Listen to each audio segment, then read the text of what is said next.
کہ اس کتاب کے ٹائٹل پہ لفظ اجتہاد استعمال ہوا ہے، اسلامی فکر اور عصری تشکیل۔ میں چاہوں گا کہ پہلے یہ تینوں تو کھولیں۔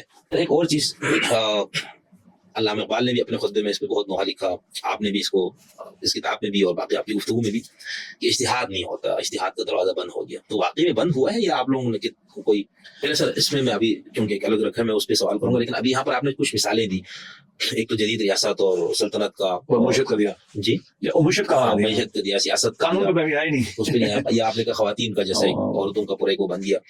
تو اس میں جو ہمارے روایتی علماء ہے تو وہ ان مسائل آپ یہ فرما رہے کہ جو ہماری روایتی فقہی ذخیرے موجود ہیں اس میں اس کا کوئی حل نہیں ہے۔ نہیں وہ اس وقت موضوع ہی نہیں تھا یہ، تو پھر یہ علماء کیا کہتے ہیں؟ نہیں صحیح۔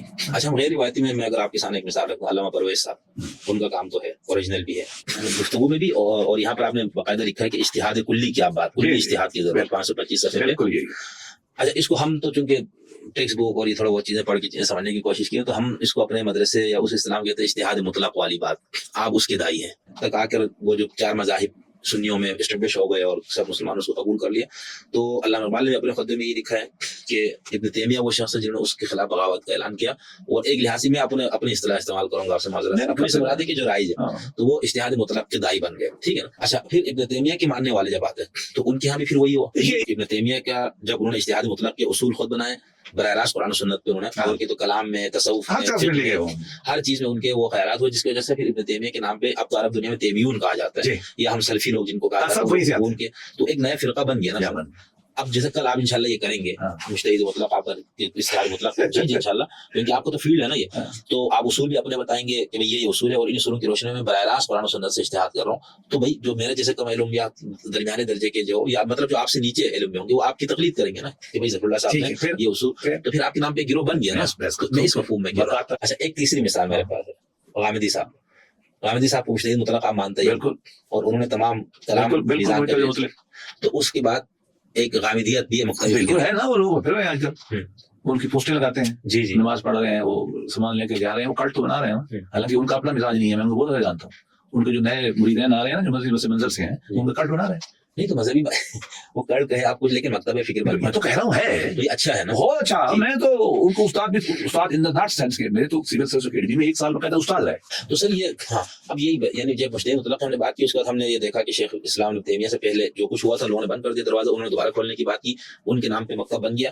پھر ہم ان کے بعد سے ابھی تک دیکھا تو میں نے آپ کو 2-3 مثالیں دی۔ اچھا مودودی صاحب کا دلچسپ ہے نا، اہل سنت والے کہتے ہیں ساڑھا نہیں ہے وہ، بلکہ ان پر فتوی کتابیں لکھی ہوئی، خلافت ملوکیت نہ لکھتے، جماعت اسلامی نہ بنا دیتے، لوگ مان لیتے ہیں۔ اچھا اتنی سی بات اور بھی ہے عقائد میں بھی انہوں نے بہت زیادہ نہیں، بالکل ٹھیک، لیکن ہم یہ کہیں گے آرگنائز ایک منظم، بالکل ایک فقہی، کلامی، اعتقادی، بلکہ تصوف کو بھی آپ شامل کر کے بن گئی نا جماعت اسلامی فرقہ تو بن گیا۔ ہاں لیکن میں کہہ رہا ہوں اس کی بہترین مثال موجودہ لمحے میں، جیسے آپ کو آپ کی استاد کی مثال تھی غامدی صاحب کی، تو اس کا مطلب یہ ہوا کہ جب بھی ہم یہ کریں گے ایک نئے مکتب فکر وجود میں آئے، اور آپ اس کو کہتے ہیں بالکل ویلکم ہونا چاہیے، اس میں کیا خرابی ہے اور ہونا چاہیے، بالکل ٹھیک، لیکن ہمارے جو روایتی علماء ہیں نا وہ کیوں اس بات کو نہیں مانتے؟ کیا سر امت کو جو دوسرا بڑا فرقہ ہم اثنا عشری شیعوں پہ جاتے ہیں تو وہاں تو ان کا تو دعویٰ یہ ہے کہ ہمارے یہاں تو اجتہاد کا دروازہ کھلا ہے، ہر وقت مجتہد موجود، تو وہ آپ کس لیے ایک مثال موجود نہیں ہے، اجتہاد ہے۔ اچھا سر میں یہ ابھی اس پہ ایک بات لے کے بیچ میں آپ نے ایک بات کی کہ ہمارے قائد میں جو سیکٹ کا لفظ لکھا اور یہ نہیں ہونا چاہیے، تو اس میں کیا کہنا چاہ رہے سیکٹ اور فرق کیا ہے؟ مکتب اور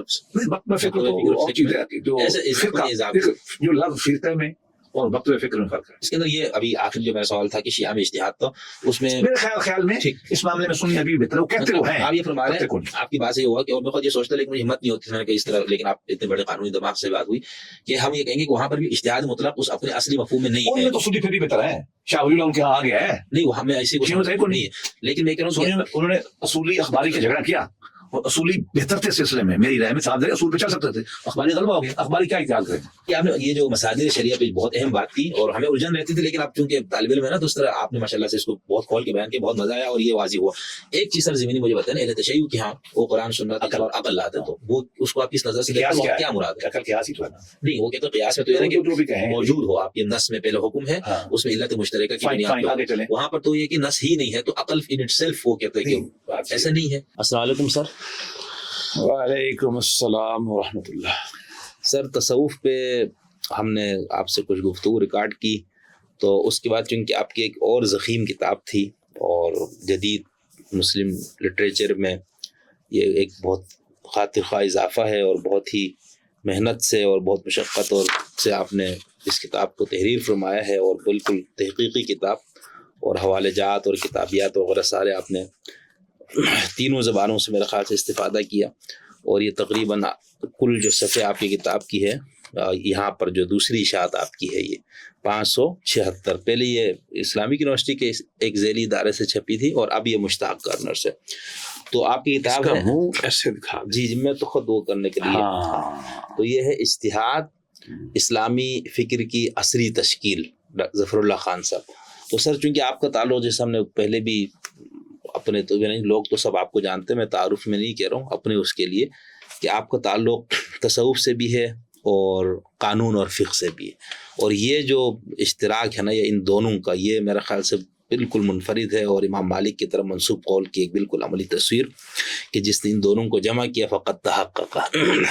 تو اب سب سے پہلے میں سمجھنا چاہوں گا نا کہ آپ کے اس کتاب کے ٹائٹل پہ لفظ اجتہاد استعمال ہوا ہے، اسلامی فکر اور عصری تشکیل. میں چاہوں گا کہ پہلے یہ تینوں تو کھولیں کہ اجتہاد سے کیا مراد ہے، اسلامی فکر کیا ہے، اور عصری تشکیل سے آپ کیا مراد لیتے ہیں. بسم اللہ الرحمن الرحیم. رب اشرح لی صدری ویسر لی امری.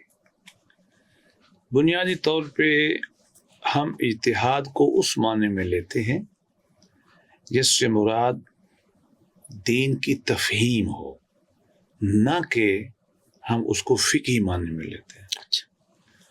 اگر آپ دین کی کسی بات پہ یا کسی نئے مسئلے پر دین کے حوالے سے آپ فکر بھی دیں گے، ہم اس کو بھی اجتہاد کہیں گے. اچھا، فقیہانہ رائے تو بہت چھوٹا سا ایک مسئلہ ہوتا ہے.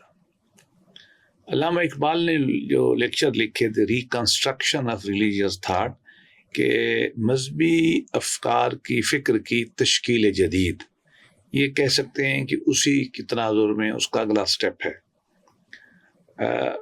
ان کا خیال یہ تھا کہ ہمارا جو دینی فکر، مذہبی فکر ہے، چاہے کلام کا ہے، چاہے وہ فقہ کا ہے، چاہے وہ تصوف کا ہے، وہ اپنے پرانے زمانے میں تو بہترین تھا، لیکن وقت کے ساتھ ساتھ جو تبدیلیاں اس کو اپنے اندر لانی چاہیے تھی وہ نہیں لا سکا.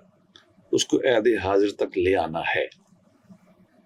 میں نے اسی تناظر میں یہ کام کیا. تو اتحاد سے مراد کوشش دین کی تفہیم کی، اور اسلامی فکر تو ہمیں معلوم ہے، اس سے اسلام عمومی مراد ہے، ان ٹوٹو، یعنی جو ابھی تک اسلام کی تشریحات ہوئی جی ساری کی ساری، ان کی اصلی تشکیل سے مراد ہے کہ عہد حاضر میں وہ کیسے ہو سکتی ہے. اب میں اس کی ایک مثال دے دوں. جی،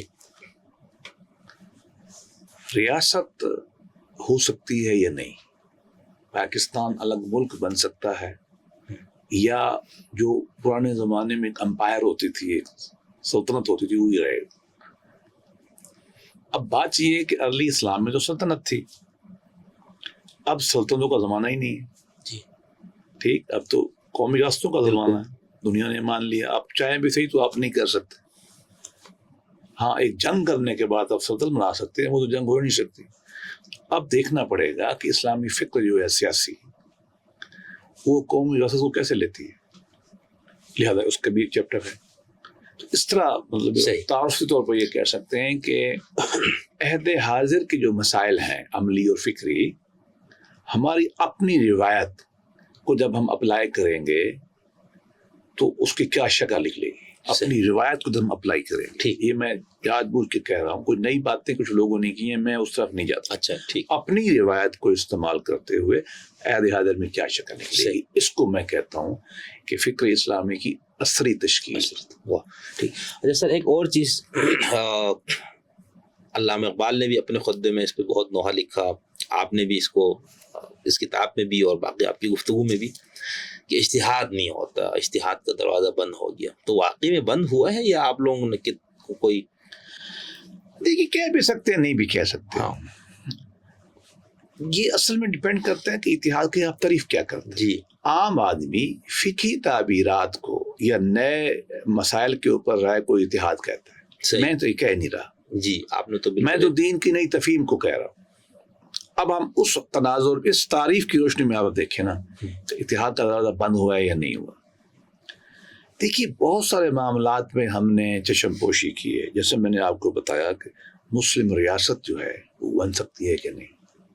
اچھا بن گئی، کیا وہ امیر اپنی مرضی سے شورا بنائے گا عہد حاضر میں، یا وہ لوگوں کے منتخب کرتا ہوں گے؟ اب ہمیں جواب دینا پڑے گا اس کو۔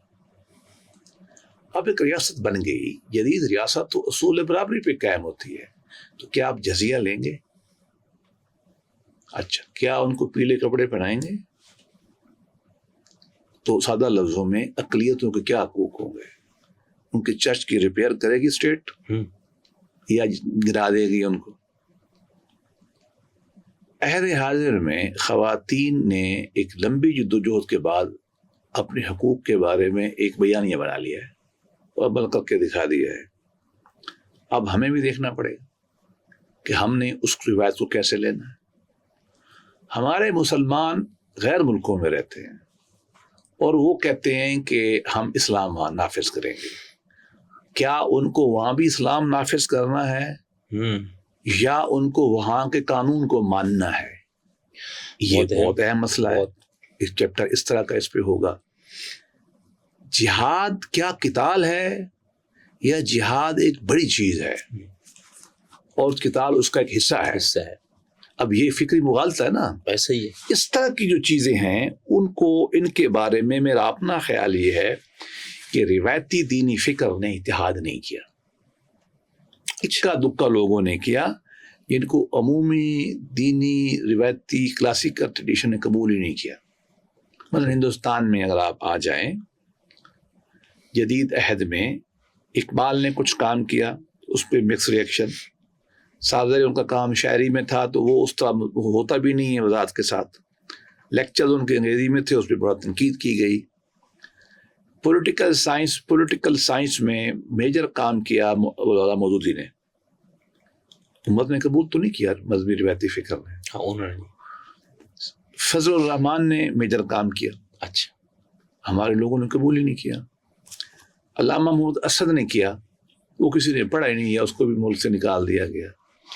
اس کے علاوہ اگر آپ کہیں گے کہ کوئی روایتی جو معنوں میں ہمارے بڑے علماء ہیں، انہوں نے کوئی اسلام کے سیاسی فکر پہ کوئی کام کیا ہو عہد حاضر میں لانے کے لیے، میرے علم میں نہیں ہے۔ میں سمجھوں گا کہ اتحاد کا یہ جو پہلو ہے، اس حساب سے دروازہ بند ہے۔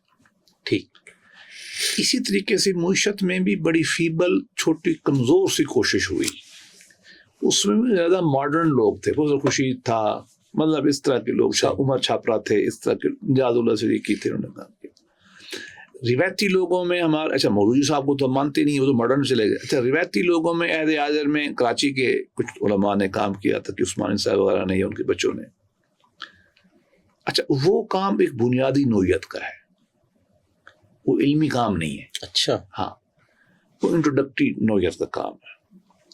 اور پھر یہ کہ اس میں آپ کو زیادہ تر جسٹیفکیٹری نظر آتا ہے، جس کو ہماری کلاسیکل زبان میں ہیلا کہتے ہیں، خود نظر آتا ہے نا۔ مثلا میں نے گاڑی لینی ہے، گاڑی تو 2 لاکھ کی ہے مارکیٹ میں، اس نے سود کور کرنا ہے نا، اب وہ مجھے کہے گا کہ آپ 3 لاکھ کی لے لو۔ اب میں کیا کروں؟ میں ظلم کو قبول کر لوں گا، کیوں؟ مجھے پتا ہے کہ 2 لاکھ کی ملتی ہے، میری مجبوری سے وہ فائدہ اٹھا کے مجھے ہی وہ 3 لاکھ کی بیچ کے اس کی قسطیں بنا لیتا ہے۔ اب دیکھو نا، کرنے والی بات تو نہیں ہے۔ یہ تو اللہ میاں کو صحیح، میرے خیال میں جو یہودیوں نے بہانے کیے تھے یوم سبت والے اور فلاں فلاں، وہ اس سے بھی ہم بدتر ہو گئے۔ تو یہ اوریجنل کام تو نہیں ہے اس طرح کا۔ یا کوئی یہ بتایا کہ معاشی نئی فکر ہم نے دی،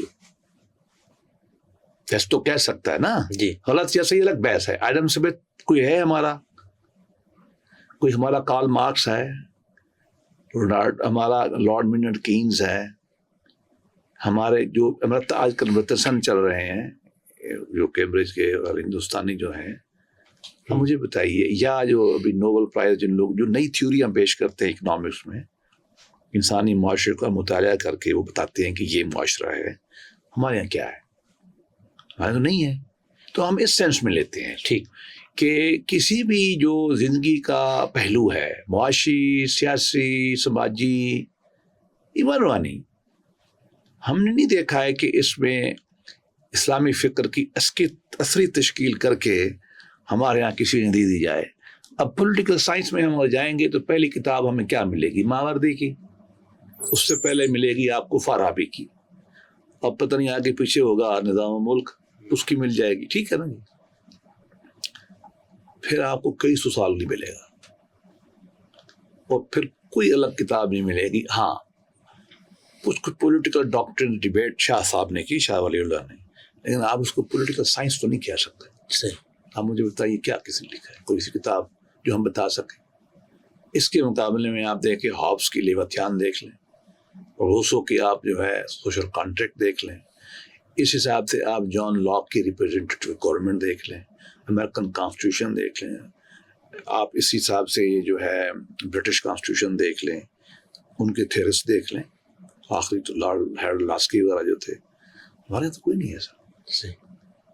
اب ہم نے اپنی شاندار تہذیب تھی نا ہماری تو، اور ہم نے دنیا کو اسلام کو عمل کر کے دکھایا ہوا ہے، ایسا تو نہیں ہم نے نہیں دکھایا، یورپ تک دکھایا ہوا ہے. اب بات یہ ہے کہ وہ زمانہ لگ گیا، اب نئے ادارے بن گئے، انسان میں ایک نیا طرح کا سیاسی فکر آ گیا ہے، آزادی کا لا. اب وہ کسی کی بات سننے میں تیار ہی نہیں ہے. ہم ابھی بھی وہی کھڑے ہیں.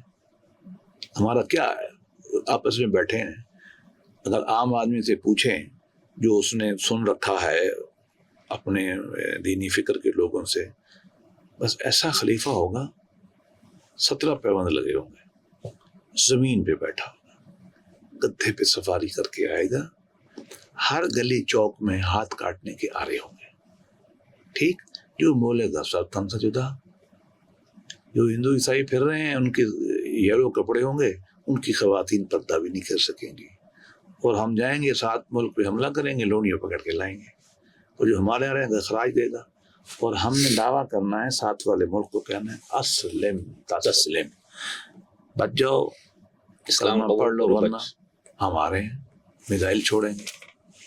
اب یہ پولیٹیکل سائنس نہیں چل سکتی جو آپ نے لکھ رکھی ہے. ہم یہ چاہتے ہیں کہ اسلام کی اعلیٰ تعلیمات کی روشنی میں عہد حاضر کے بارے میں آپ رائے دیں، جو میں نے اس میں کوشش کی ہے. ہمارا تفہیم یہ ہے اس کی، لہذا اس سینس میں اتحاد کا دروازہ بند ہے. ٹھیک، لیکن ایک اتحاد سیاسی پاکستان میں ہوا ہے، وہ بہت بڑا اتحاد ہے. وہ کبھی آپ پوچھیں گے تو بتا دوں.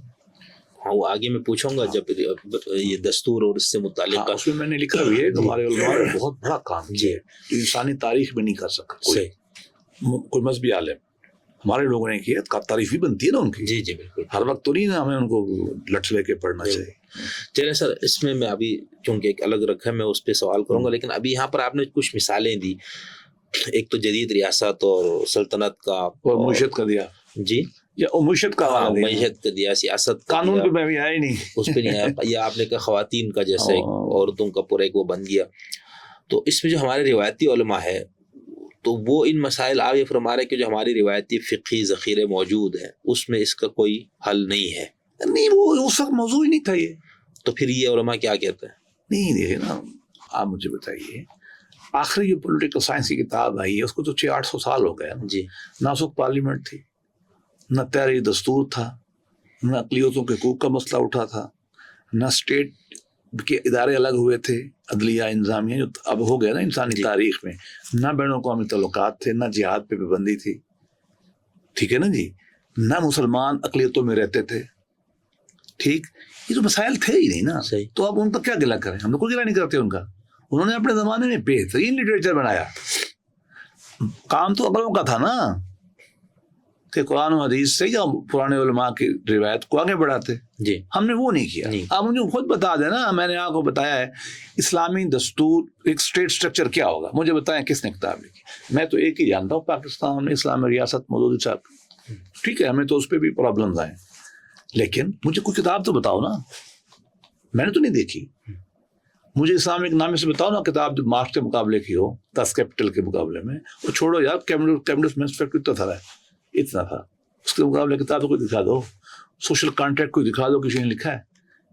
میں اور دکھ کی بات کرتا ہوں، ہمارے ایک دوست ہیں یہاں دانشور کہلاتے ہیں اپنے آپ کو، انہوں نے کتاب چھاپی ہے. پتہ نہیں میرا مطالعے کی کتاب میں کوئی اس طرح کی کچھ چیز ہے. کتاب چھپی اسلام آباد سے، وہ کتاب میں نے پڑھی. میں نے نا کچھ معاصر مفکرین جو تھے ان کا جب نام دیکھا تو میں نے سب سے پہلے ان کو پڑھا کہ انہوں نے کون کون سی کتابیں پڑھی.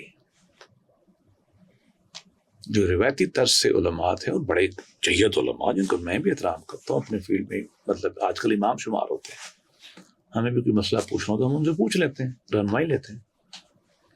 انہوں نے کوئی ایک کتاب بھی نہیں بتائی جو ماڈرن فلسفے کی ہو، ماڈرن معیشت کی ہو، جدید سماجیات پہ ہو، جدید سیاسیات پہ، وہ پڑھتی نہیں ہے. انگریزی میں سارا کام یا کسی اور زبانوں میں، فرینچ میں ہے.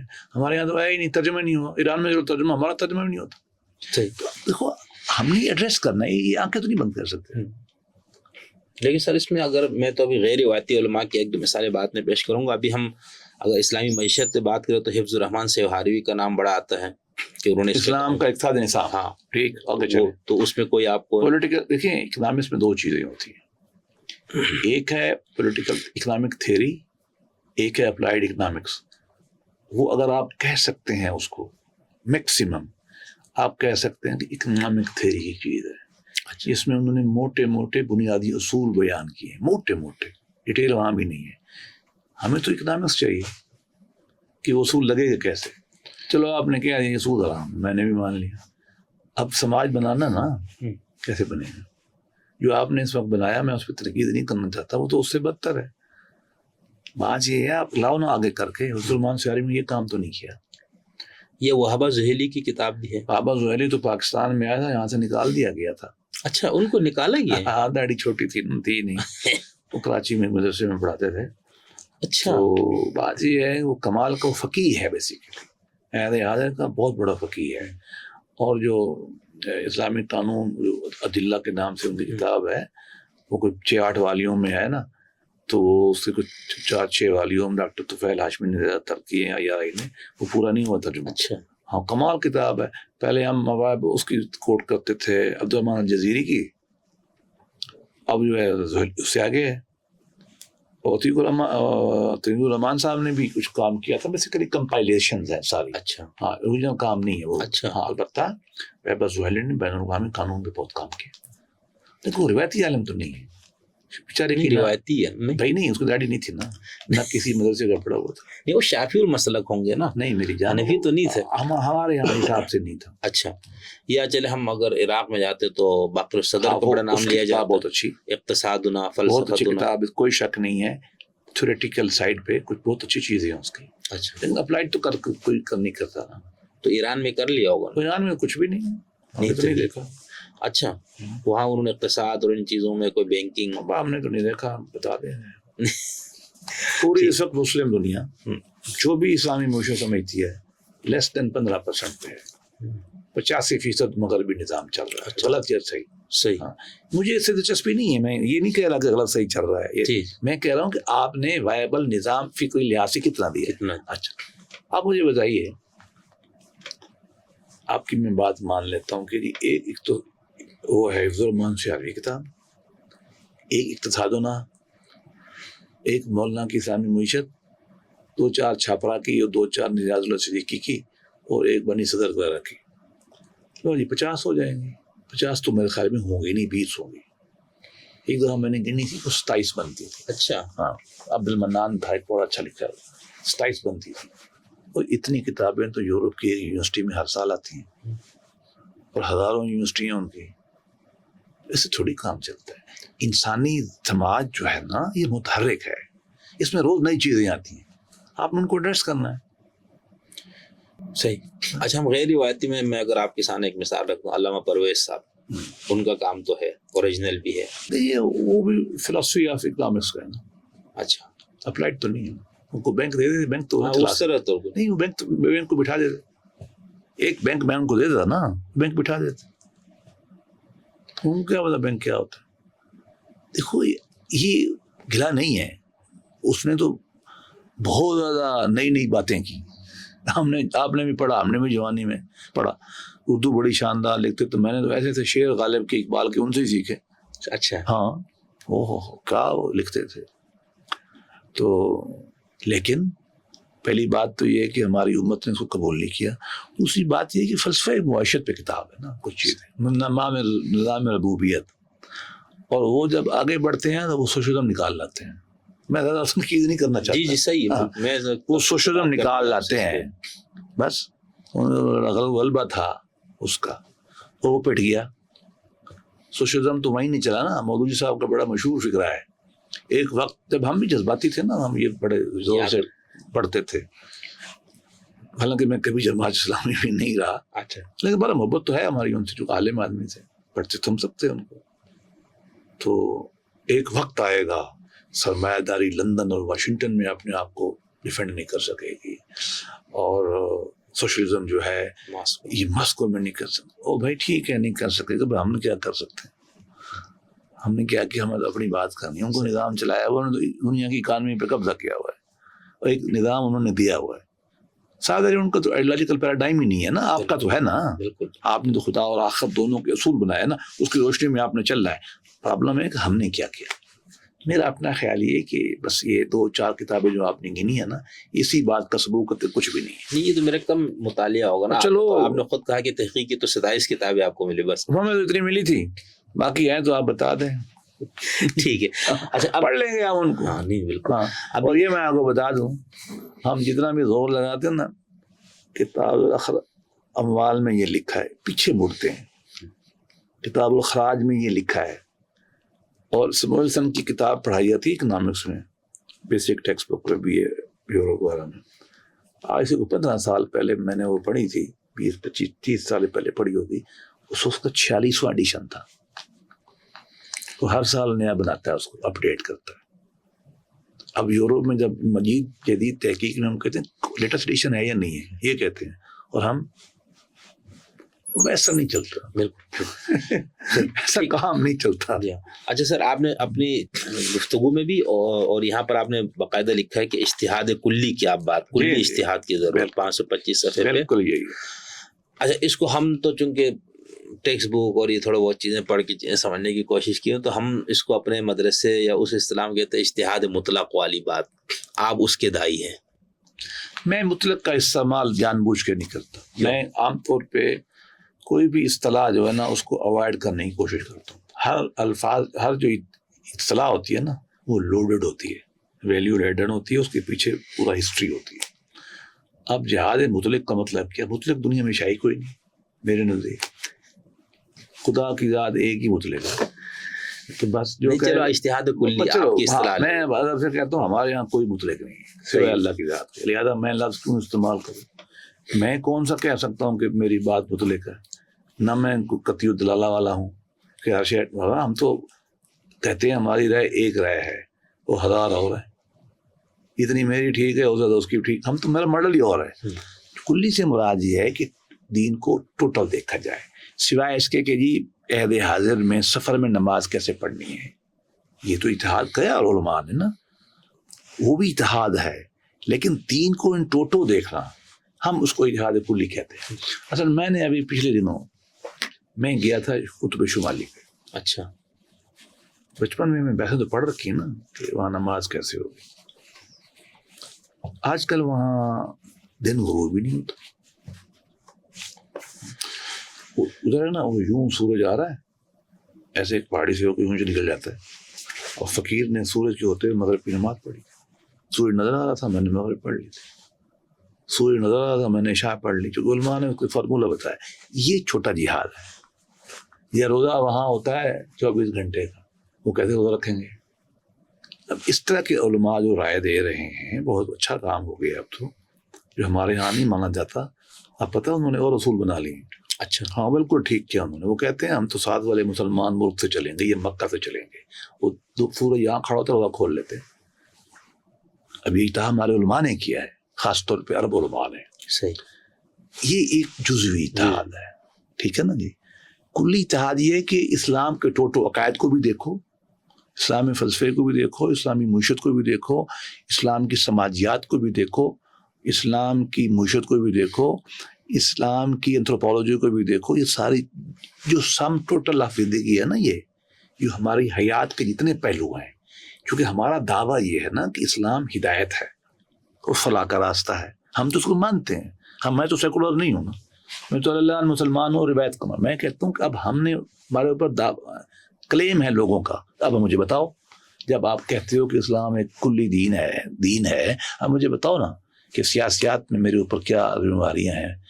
پولیٹیکل اسٹرکچر عہد حاضر میں کیا ہوگا, انٹرنیشنل ریلیشنز کیسے ہوں گے. امام شیبانی کے بعد تو مجھے نہیں پتا کسی نے انٹرنیشنل لا پہ کتاب لکھی ہوگی. ڈاکٹر مرز اللہ نے لکھی نا, یا تھوڑی ویب علی نے اچھا کام کیا, یا محبوب خاجی صاحب کے محاضرات جو ہیں وہ بہت اچھے ہیں اس مسئلے پر. تو صادر میرا بین الاقوامی قانون فیلڈ ہے, مجھے پسند آئی, میں نے ان کو فون کیا. میرے دوست تھے, میری کتابوں کا کریڈٹ انہوں نے مقدمہ لکھے ہیں.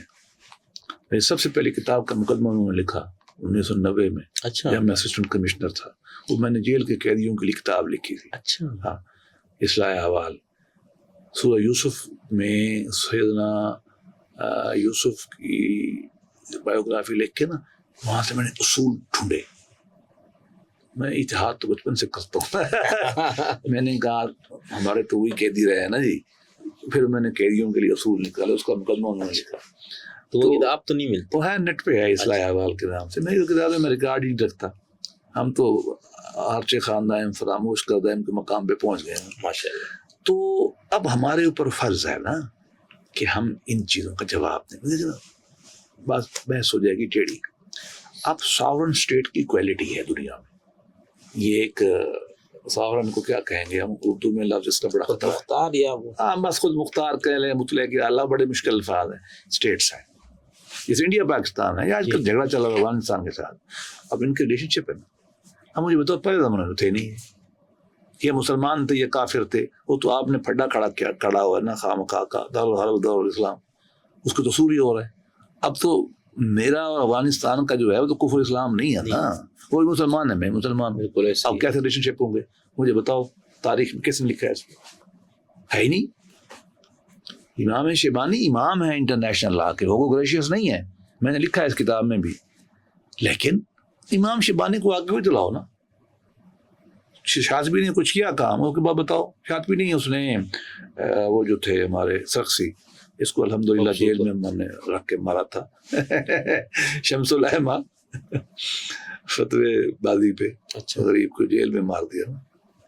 تو اس نے بہت کام کیا. اس کو فوت ہوئے یار, وہ تو ہدایت سے پہلے کا ہے, غرانی سے پہلے کا ہے وہ. تو آگے کس نے کرنا ہے؟ اب مجھے بتاؤ, یو این بن گئی, ہم سب ممبر ہیں, ہم انٹرنیشنل معاہدے کر رہے ہیں, ٹھیک ہے نا. اب معاہدے کتنے مجھ پہ بائنڈنگ ہیں, کتنے نہیں ہیں, یا انٹرنیشنل کمیونٹی کی بات پہ اکٹھی ہوگی, وہ معاہدہ مجھے میرے عقیدے کے مطابق نہیں ہے, میں کیا کروں گا؟ مجھے جواب دینا ہے اس کا. کیا کرنا ہے؟ جواب دینا. ہاں, تو بتاؤ نا ہمیں, کس نے بتایا؟ ٹھیک. اچھا, اب ایک اور چیز چلیے, اشتہاد کلی اور اشتہاد کلی یاد سے مراد یہ کہ تمام چیزوں پہ ٹھیک ہاں کیا جائے. اور شروع میں آپ نے دین کی اصول بنایا گیا ہے عہد حاضر کے, اور شروع میں آپ نے اس کی وضاحت کی تھی کہ براہ راست قرآن و سنت. ٹھیک. اچھا, ابن تیمیہ کے دور میں تک آ کر وہ جو 4 مذاہب سنیوں میں اسٹیبلش ہو گئے اور سب مسلمانوں اس کو قبول کر لیا, تو علامہ اقبال نے بھی اپنے خطبے میں یہ لکھا ہے کہ ابن تیمیہ وہ شخص ہے جنہوں نے اس کے خلاف بغاوت کا اعلان کیا. اور ایک لحاظ سے میں اپنی اصطلاح استعمال کروں گا, آپ سے معذرت, اپنی سے مراد ہے کہ جو رائج ہے, تو وہ اشتہاد مطلق کے دائی بن گئے. ٹھیک ہے نا. اچھا, پھر ابن تیمیہ کے ماننے والے جب آتے ہیں تو ان کے ہاں بھی پھر وہی ہوا. دیکھیے, اتحاد مطلق کی 3 کوششیں ہوئی میری رائے. ٹھیک. پہلی غزالی نے کی ہے. اچھا, اس کو امت نے مان لیا. دین کیا ہے, تصوف, قانون کا تعلق کیا ہے, اصول, سارا کا سارا اس وقت آپ غزالیین ہے, روایت اتنی بھی. اس کے مقابلے میں دین کو کلی اتحاد دوسرا آدمی جس نے کیا وہ شیخ الاسلام ابن تیمیہ. تیسرا آدمی جس نے تاریخ میں اس کو دیکھا ہے وہ شاہ اللہ رحمۃ اللہ علیہ. اچھا, جس کو ہم نے قدر نہیں کی. اس نے بھی دین کو ان ٹوٹو دیکھا ہے, جہاد کلی اتحاد. ٹھیک ہے, انہوں نے کچھ موضوعات پہ نہیں کیا, صرف نظر کیا, وہ تو خیر ہوتا رہتا ہے. لیکن میں 3 آدمی اعلان کر سکتا ہوں کہ میری رائے میں تینوں نے اپنا اتحاد کیا. ہوتا پرابلم کیا ہے؟ پرابلم یہ ہے کہ جو اگلے آنے والے ہوتے ہیں نا وہ اسی کی لکیر میں چل پڑتے ہیں. ہاں, حالانکہ اس نے خود روایت توڑی ہوتی ہے. جی ٹھیک ہے نا. اس کا جو اصول ہے نا وہ میں جو بیان کرتا ہوں اس پہ کوئی چلا جائے تو آسانی ہوتی ہے. مثلا میں آپ کو احناف کی مثال دوں. فقہ حنفی کا ایک میتھڈالوجی منہج ہے, اس کو اپلائی کر کے وہ اصول نکالتے ہیں. اس زمانے کے علماء نے, مثلا صاحب قدوری نے, ٹھیک, ابو اللہ سمرقندی نے, سرخسی نے، مرغنانی نے، کاسانی نے، یہ بڑے ہیں نا آپ کے 4-5. بعد میں چھوٹے موٹے آتے ہیں نا، یہ ملا علی قاری یا ابن علامہ ابن عابد، چھوٹے پارٹی ہے نا، بڑے تو وہی ہے نا. انہوں نے امام ابو حنیفہ رحمۃ اللہ علیہ کا منہج استعمال کر کے چیزوں پہ رائے دے دی. ٹھیک، اب حالات گئے ہیں اگر بدل، ہم آپ سے یہ کہیں گے علماء سے کہ آپ امام ابو حنیفہ کے اندر، فقہ کے اندر رہتے ہوئے امام کے اصول کو اپلائی کر کے دیکھیں کیا وہ نئی رائے پہ پہنچتے ہیں یا اسی پہ پہنچتے ہیں. پرابلم یہ ہے کہ اس پہ تیار نہیں. ہاں، وہ کہتے ہیں نہیں شوکانی نے لکھ دیے یا شاید بھی مطلب تو یہاں تو نہیں ہے، اس نے جو سختی نے لکھ دیے. ہم کہتے ہیں نہیں، وہ امام ابو حنیفہ کے اصول کو استعمال کر کے اس وقت اس لیے پہنچے تھے. وہ اب حالات بدل گئے ہیں، آپ امام کے اصولوں کو لگا کے دیکھیں تو صحیح. اب کرتے کیا ہیں حنفی، یہ پھر امام مالک کو لے آتے ہیں، ان کی رائے پہ چلتے ہیں. پھر مفقود القبر کا جھگڑا چلا نا، تو ہمارے پاکستان میں وہ غازی صاحب اور مفتی تقی صاحب اس زمانے میں ضیاء الحق کو مشیر تھے. مفقود الخبر عام آدمی کے لیے یہ ہے کہ جی اگر ایک آدمی گم ہو جائے تو اس کی جو بیوی ہے وہ کتنے سال بعد شادی کر سکتی ہے، یا اس کی جائیداد کم تقسیم ہوگی، کب ہم کہیں گے کہ وہ مر گیا یا وہ زندہ ہے. امام ابو حنیفہ رحمۃ اللہ نے 50 سال 70 سال 90 سال ہیں مختلف. اب بات یہ ہے کہ اب یہ تنقید بھی ہوئی اور عہد حاضر میں وسائل بھی آ گئے وغیرہ وغیرہ. جب پاکستان کا قانون شہادت بننے لگا 1984 میں، جس کے 2-4 پروویژن نہیں ہیں، باقی تو انگریز والی نا ساری، اس 2-4 پروویژن جب ہم نے نہیں ڈالی، اس کے ڈرافٹ مین یہی تھے نا، 2 بڑے لکھنے والے. اب انہوں نے 7 سال لکھا ہے اس میں، اور یہ دونوں حنفی تھے. اب کہتے کیا ہیں، ان کی کتابیں پڑھو نا، اور پیچھے جو پریپریٹری ورک جو ہوتا ہے اس پہ انہوں نے کہا یہ امام مالک سے لا رہے ہیں. میں کہتا ہوں تو ضرورت ہی نہیں ہے امام مالک سے لانے. آپ امام ابو حنیفہ کے اصولوں کو استعمال کر کے، اصول استحسان کو، اس کو تعبیر کرو نہیں تو کہو یہ فقہ حنفی ہے. دیکھیں نا، اب آپ نے معتل فی المذہب کی اصطلاح مانی ہے نا، تو یہ ختم کیوں کر دیا آپ نے؟ اس کو آگے لاؤ نا، امام کے اصولوں پہ لاؤ. میں تو بالکل اور میتھڈالوجی کا حامی ہوں. میں کہتا ہوں قرآن و حدیث کے اپنے منہج کو آگے لگاؤ بجائے کسی اور سے لینے کے. صحیح. ہاں، لیکن سر آپ نے 3 مثال دی نا. امام غزالی کا تو چلو اگر ہم کلامی لحاظ سے دیکھیں تو اشعری ہی رہے، اور فقہی لحاظ سے وہ شافعی ہے. اور دوسری مثال آپ نے ہمارے شاہ صاحب کی دی، فقہی لحاظ سے وہ حنفی رہے. ٹھیک ہے، باقی نے تلفیق وغیرہ کی بات کی، اور کلامی میں وہ ماتریدی اور اشعری کا مکسچر. ابن تیمیہ میں الگ اس لیے کیا کہ ان کے بارے میں کچھ محققین کا تو دعویٰ ہے کہ وہ حنبلی ہی تھے، انہوں نے بھی ان کی طرح کا اجتہاد کیا. لیکن علامہ اقبال اور آپ جیسے محققین کا خیال ہے کہ نہیں، انہوں نے اپنے الگ اصول وضع کیے پھر اجتہاد کیا. تو یہ 3 الگ نہیں کریں گے. میں تو اس مفہوم میں اصل میں یہ موضوع سے ہٹ جائے گا. میں کہتا ہوں میں کیا کرنا واضح کرتا ہوں. اگر ہم کلی اتحاد یا آپ کی زبان میں مجتہد اجتہاد مطلق کے سلسلے میں دیکھتے ہیں تو پھر یہ کیوں نام آتے ہیں؟ آپ دیکھیے غزالی نے کیا کیا. غزالی نے اتحاد یہ کیا کہ آپ کے اوپر فقہ کا غلبہ تھا، ٹھیک ہے، اور آپ تصوف کو رد کر چکے تھے عملاً. ہمارے علماء کوشش کی، کشیری نے، مطالب مکی نے، کوئی معنی نہیں ہے. غزالی پہلا آدمی تھا خم ٹھوک کے کھڑا ہوا، احیاء العلوم لکھی، تلخیص کی کیمیا سعادت میں. اس نے ایک صوفیانہ منہج کے تحت پورے اسلام کی سماج کی تعبیر کر کے آپ کے ہاتھ میں پکڑا دی اور آپ نے لے لیے. یہی کلی اتحاد ہے ان کا. اسلامی فکر پہ فکر مغرب کا 100% قبضہ تھا. آپ ماورد اس کو پڑھ لینا فارابی کو، سوائے شرح کرنے کے یا ترجمہ کرنے کے وہ نہیں ہے. ابن سینا نے بھی تھوڑا آگے چھلانگیں لگائی، لیکن بیسیکلی تو وہی رہے نا. غزالی پہلا آدمی ہے جس نے آ کے بہت سخت کوڑا چلایا فلسفہ یونان پر، اور آخر میں ادموا اس نے کیا اور قتل اس کو کر دیا ابن تیمیہ نے. تو لہذا وہ آپ ان کو صرف یہاں تک نہیں کہہ سکتے کہ وہ اشعری تھے. فلسفہ کلام دیکھیں نا، کلام کی بنیاد تو فلسفہ ہی ہوتی ہے نا. انہوں نے اس کو اپنے حساب سے فارغ کیا. اصول فقہ بھی انہوں نے بنائے، یہ کتاب ڈالی.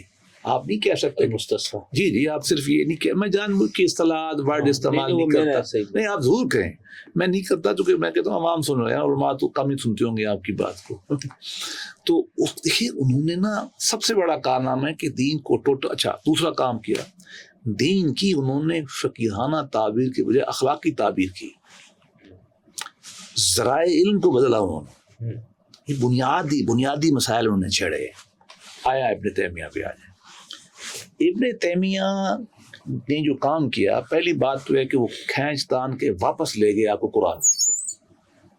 یہ بات طے ہے ان کی. جی ایسا ہی ہے. ہاں اچھا بات یہ ہے کہ آپ کئی سو سال روایت میں آ گئے تھے نا, فقہا کی باتیں زیادہ مان رہے ہیں, متکلمین کی مان رہے ہیں اور پیچھے کم جا رہے ہیں.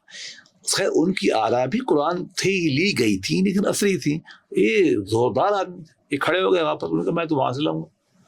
اب انہوں نے کیا انہوں نے مانا دیکھا اپنے علماء کی آراء کو, لیکن انڈیپینڈنٹ ہو کر واپس سورسز میں جا کر انہوں نے نئی باتیں کر لی. ان کے فتاویٰ میں آپ کو بہت ساری چیزیں مل جائیں گی.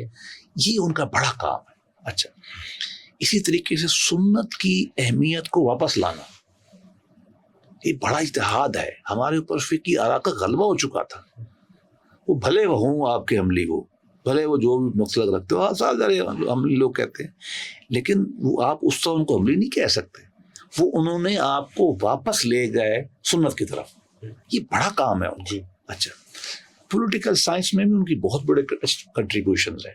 صاحب زیر وہ مملوک کے حامی تھے, ادھر حملہ ہو گیا منگولوں کا, منگول شیعہ تھے جو حملہ کرنے والے تھے نا, ان کے زمانے میں شیعہ تھے. اب یہ سنی حکومت کے ساتھ تھے, اس لیے انہوں نے شیعوں کے خلاف بھی سختی کر ڈالی. لوگوں کو سمجھ نہیں اس بات کی کیوں کی انہوں نے. وہ حملہ آور جو ہوئی تھے منگول, وہ تو شیعہ ہو چکے تھے. یہ بڑا مطلب اہم نقطہ ہے. کبھی الگ ابن تیمیہ پہ آپ پروگرام کریں نا, ابن تیمیہ بدل چکے ہیں اب جدید تحقیق میں. اچھا اسی طریقے سے ابن تیمیہ نے, میں آپ کو بتاؤں کہ زہد اور جہاد کو اکٹھا کیا. ریئر لوگ ہیں بھائی, وہ فقیہ بھی تھے, مفسر بھی تھے, اور عملی طور پہ ہاتھ میں تلوار لے کے لڑتے بھی تھے. یہ اجماع کہاں ہے آپ میں یار؟ کلی طور پہ انہوں نے چیزیں دیکھی. ہم اس طرح کہتے ہیں. شاہ صاحب نے بھی دین کی سماجیات, معاشیات, سیاسیات کے مبادیات کو نئے طریقے سے پیش کرنے کی کوشش کی. اچھا ایک ان کا اور اجتہاد بھی ہے, وہ ہے وحدت الوجود اور وحدت الشہود کو ملا دینا, مصالحت کی کوشش, بڑی کوشش. اچھا یہ بڑے, وہ ہر شے کو دونوں کو ملا دیتے تھے. اچھا ایک اور شاہ صاحب کا بہت بڑا کارنامہ ہے جو ہمارے حنفی دوستوں کو ماننا چاہیے. شاہ صاحب سے پہلے اور عبدالحق دہلوی سے پہلے, اللہ دونوں کو کروڑوں رحمت اپنے دے, حدیث تو یہاں نہیں پڑھائی جاتی تھی. یہ انہوں نے کہا ہے. برے صغیر میں حدیث کو انہوں نے زندہ کیا. انہوں نے زندہ نہیں, متعارف کرایا. زندہ تو خیر نہیں, کتابیں تو پرانی ہے نا, ان کی کوئی کتاب تو نہیں اس طرح کی. انہوں نے بھائی حدیث پڑھا کرو, حدیث تو وہاں سے آئی ہے, اس سے پہلے حدیث کوئی نہیں پڑھتا تھا. اچھا اگلا بات دیکھیں, شاہ صاحب کا بڑا کارنامہ آپ دیکھیں, وہ مسلمان کے سیاسی معاملات پہ متفکر تھے. تھوڑا ہم گلا کرتے ہیں کہ افغانستان کی ادھر سے مرہٹوں سے وہ کرتے تھے, انگریز آ چکے تھے. شاہ صاحب نے وہاں نہیں توجہ کی. یہ میں نے لکھا ہے ادب سے, لیکن ضروری نہیں ہے ہر آدمی آپ کو توجہ کرے. انہوں نے ویسٹ کو مطالعہ کر کے ان کا استعمار جا چکا تھا دنیا میں, انہوں نے دیکھا. لیکن اچھا قانون میں, اچھا اصول تفسیر بھی انہوں نے کوشش کی جو آپ فضول کبیر پڑھاتے ہیں. انہوں نے بہت مقامات پہ زور لگایا ہے. اچھا تصوف میں بڑا زور لگایا ہے. فضول حرمین دیکھ لیں, لمحات دیکھ لیں, اگرچہ وہاں وہ حدود کراس کر جاتے ہیں لیکن جو احتیاط وہ اور معاملات میں کرتے ہیں وہ تصوف میں نہیں کرتے.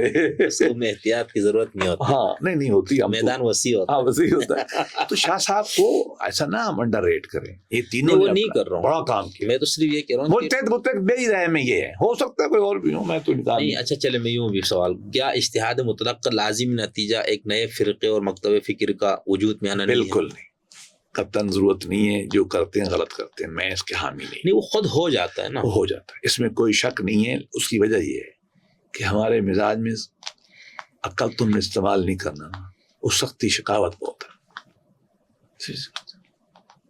یہ تو الگ موضوع ہے ہمارا, ہم آنکھیں کھولی نہیں رکھتے. اتنی عقیدت میں. القاب جو اتنے ہوتے ہیں. ہمارے استاد تھے, انہیں مجیز پڑھتے تھے ملتان, واقعی بزرگ تھے. ان کا جو نام لکھا جاتا تھا نا اخبار میں, وہ جو آتا تھا نا وہ تقریروں کا اشتہار, غزالی زمان, رازی دوران, مجدد ملت, قطب العالم, قطب الاقطاب, اچھے اور لگا لو, آگے ان کا نام آتا تھا. اب اتنے بڑے ناموں کے بعد جو وہ بات کریں گے, جو میں نے اس کو القاب دے رکھے ہیں, میں کیسے ہمت کروں گا ان سے اختلاف کرنے. اس کو اختلاف کرنے کے لیے امام ابو حنیفہ سے اختلاف 85% مسائل پہ کیا امام محمد اور امام شیبانی نے. کتنا کیا ہے؟ 85. اس وقت فقہ حنفی 15% امام ابو حنیفہ رحمۃ اللہ علیہ کی رائے پہ ہے, 85% صاحبین پہ ہے. مفتہ بہا وہ ہے. اچھا, بات یہ ہے, ہم نے تو گالی نہیں نکالی ان کو, ہم نے تو اون کی ہماری روایت میں ان کو. ہم نے انہیں کو کہا کہ فقہ حنفی ہے. یہ کام آگے کیوں نہیں ہوا؟ بھائی ساتھ ہی تھے, زمانہ قریب تھا نا. بالکل قریب تھا. لو جی کو لطیفہ سناؤں گا آپ کو. امام شیبانی نے امام اعظم رحمۃ اللہ علیہ کے بین الاقوامی قانون پہ نوٹس جو تھے نا وہ چھاپے, کتاب السیر. یہ حد چڑھ گئی امام اوزائی کی. امام اوزائی امام تھے, شام میں رہتے تھے. اس وقت وہاں جہاد و جنگ جاری تھا رومن کے ساتھ. تو ان کو روز واسطہ پڑتا تھا ان معاملات سے. لوگ پوچھتے تھے, وہ بڑے امام تھے. یہ دور بیٹھے جنگ سے انہوں نے تصور سے لکھا تھا. جب کتاب یہ وہاں پہنچی تو انہوں نے اس پہ تنقید لکھی. انہوں نے کتاب السیر لکھی. انہوں نے لکھا, مقدمے میں تمہیں کیا پتا, کوفہ بصرہ میں بیٹھ کے لکھتے ہو. میں میدان میں بیٹھا ہوں, میرے سامنے روز مسئلے آتے ہیں. تو یہ ہے. وہ کتاب انہوں نے بھجوائی امام محمد شیبانی کو. امام محمد نے پڑھی اور امام محمد نے لکھا کہ یہ معاملات میں امام اوزائی ٹھیک ہیں اور میں اپنی بات سے رجوع کر رہا ہوں. اور یہ بات میں ابھی بھی کہتا ہوں کہ میں اور میرے استاد ٹھیک ہے. اس کے اوپر پورا ایک شاندار مضمون لکھا ہے محمود غازی صاحب نے. وہ مقدمے کے طور پہ چھپا ہوا ہے کتاب السیر شیبانی کی, جو اسلامی یونیورسٹی نے چھاپی ہے. اچھا, ادارت ہے کہ وہ پڑھ لیں آپ. ہم تو اس طرح چاہتے ہیں کہ اپنے استاد اور اپنی ذات کو پیچھے چھوڑ دیا امام شیبانی نے اور کہا اوزائی صاحب آپ ٹھیک کہتے ہیں. تو ہماری تو یہ روایت تھی, مجھے تو نہیں پتا کہ ٹھیک ہے. دوسری روایت بھی ہماری رہی ہے سر تن سے جدا والی. لیکن بات یہ ہے کہ ہم یہ چاہتے ہیں. ہم چاہتے ہیں سر, یہ میں نے دیکھیں, میں پھر وہ سوری میں بات اس کو تکرار کرنا چاہ رہا ہوں. ابن تیمیہ کا جب انہوں نے اجتہاد مطلق کے اصول خود بنائے, براہ راست قرآن و سنت پہ انہوں نے اور کے تو کلام میں, تصوف میں, ہر چیز میں ان کے وہ خیالات ہوئے, جس کی وجہ سے پھر ابن تیمیہ کے نام پہ اب تو عرب دنیا میں تیمیون کہا جاتا ہے, یا ہم سلفی لوگ جن کو کہا جاتا ہے, وہ ان کے تو ایک نیا فرقہ بن گیا نا. اب جیسے کل آپ انشاءاللہ یہ کریں گے مجتہد مطلق, آپ اجتہاد مطلق, جی انشاءاللہ, کیونکہ آپ کو تو فیلڈ ہے نا یہ, تو آپ اصول بھی اپنے بتائیں گے کہ بھئی یہ اصول ہے, اور ان اصولوں کی روشنی میں براہ راست قرآن و سنت سے اجتہاد کر رہا ہوں. تو بھائی جو میرے جیسے کم علم یا درمیانے درجے کے جو, یا مطلب جو آپ سے نیچے علم میں ہوں گے, وہ آپ کی تقلید کریں گے نا کہ بھائی ظفر اللہ صاحب نے یہ اصول, تو پھر آپ کے نام پہ گروہ بن گیا نا. میں اس مفہوم میں کہہ رہا ہوں, مکاتب فکر جو ہے نا, یہ بننا ضروری ہے اور مفید ہے. بس یہ میں آپ سے, میرا تھیری یہ کہ وہ مفید ہے. اب مجھے بتائیے, بہت اچھا, 15 کھانے ہوں میز پہ اچھے ہوتے ہیں, یہ ایک اچھا ہوتا ہے. کھانے تو آپ 15 کھاتے ہیں, وہ کہتے فقہ ایک ہو, ایسا نہیں ہوتا. پھول باغ میں ایک اچھا نہیں ہوتا. مجھے بتاؤ, ساری انسانیت ایک رنگ میں کپڑے پہنیں گی, ایک طرح کے بال بنائے گی, وہ 2 لاشوں کے چوہے ہوتے ہیں, انسان تو نہیں ہوتے. مختلف مکاتب فکر کا آنا انتہائی لازم اور مستحسن کام ہے. یہی پرابلم کہاں ہے؟ جب آپ کہتے ہیں میں ہی ٹھیک ہوں, سارے غلط ہیں.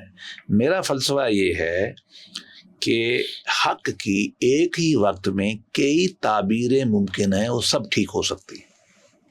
میں پھر دہراتا ہوں, آپ کے ایک جملے پہ جو ہے پورا پوڈ کاسٹ میں یہ کہتا ہوں کہ حق کی ایک ہی وقت میں کئی تعبیریں ممکن ہیں, اور وہ تمام ٹھیک ہو سکتی ہیں اور ہوتی ہیں. اب اس کو اپلائی کریں. ہم یہ کہتے ہیں غلط یا صحیح کہ چاروں فقہ جو ہیں یہ ٹھیک ہے, اور پھر ہم نے یہ بھی کہہ دیا ہے, اب جو نیا اجماع پیدا ہوا ہے کہ ظاہری بھی ٹھیک ہے. امان کانفرنس میں یہ ہوا نا, اور ہم نے امت نے یہ بھی مان لیا کہ جعفری بھی فقہ ہے. 6 مان لیا نا ہم نے. اچھا چلو اوزائی کو نہ مانے کسی 6 مان لیے. اور ہم کیا کہتے ہیں کہ 6 کے 6 ٹھیک ہے. اگر 6 ٹھیک ہیں تو 60 بھی ٹھیک ہو سکتے ہیں. اصول تو ایک ہی ہے نا. ٹھیک ہے. ہم یہ کہتے ہیں کہ جو عالم دین انکلوڈنگ ابن تیمیہ رحمۃ اللہ علیہ کے انہوں نے نئی بات کی ہے, یہ اس کو ہمیں ویلکم کہنا ہے. ٹھیک, اس کو فالو بھی کرنا ہے اگر ہمیں چاہتے ہیں تو ہمیں کیا پرابلم ہے. اگر آپ بریانی کھانا چاہتے ہیں تو کھا لیں, میں نے نہیں کھانی, میں تو رہوں گا اس پہ دال روٹی پہ. لیکن مجھے یہ کہنے کا حق نہیں ہے کہ حق جو ہے نا فائنل شکل میں مطلقاً یہ ابن تیمیہ کے پاس, یہ مجھے نہیں کہنا. ٹھیک, ہاں اس پہ اصول وہی ہے جو امام شافعی نے کہا رکھا ہے کہ مجھے یقین ہے کہ میں ٹھیک ہوں, مجھے شک پڑتا ہے کبھی کبھی کہ شاید غلط ہے, اور مجھے یقین ہے تو بظاہر کہ وہ ٹھیک ہے, غلط ہے. کبھی کبھی شک پڑتا ہے کہ یار وہ بھی ٹھیک ہے. لیکن نا یہ انٹلیکچوئل اسکیپٹسزم جسے ہم کہتے ہیں نا, ذہنی تشکیک, یہ شروع کی دنیا میں سب سے پہلے امام غزالی نے. امام غزالی تو کوئی پڑھتا نہیں نا. انٹلیکچوئل اسکیپٹسزم کا باپ انسانی فلسفے میں امام ہے. امام غزالی انگریزوں کی کتابیں پڑھ کے دیکھیں, انگریزوں نے سے جو ڈیوڈ ہیوم وغیرہ ہیں وہ سارے یہاں سے لاتے ہیں. یہ عہد حاضر کے متکلم تو آپ کو بتاتے نہیں ہیں نا, یہ امام جو بنے پھرتے ہیں. میرے بھائی ہماری روایت یہی ہے کہ ہم نے ایک وقت میں کئی سچ مانے ہوئے ہیں. اب مجھے بتائیے ماتریدی اشاروں میں کچھ تو فرق ہے. جی بالکل, کچھ ہم دونوں کو صحیح سمجھتے ہیں. اشارہ کو آپ نکال دیں. اچھا مجھے بتائیے عقیدہ نصفیہ اور عقیدہ امام تیمیہ دونوں میں نے ابھی پڑھے ہیں, میں نے انشاءاللہ ان پہ کام کرنا ہے. دونوں الگ ہیں. تیسرا کیوں نہیں ہو سکتا؟ کیوں نہیں ہو سکتا؟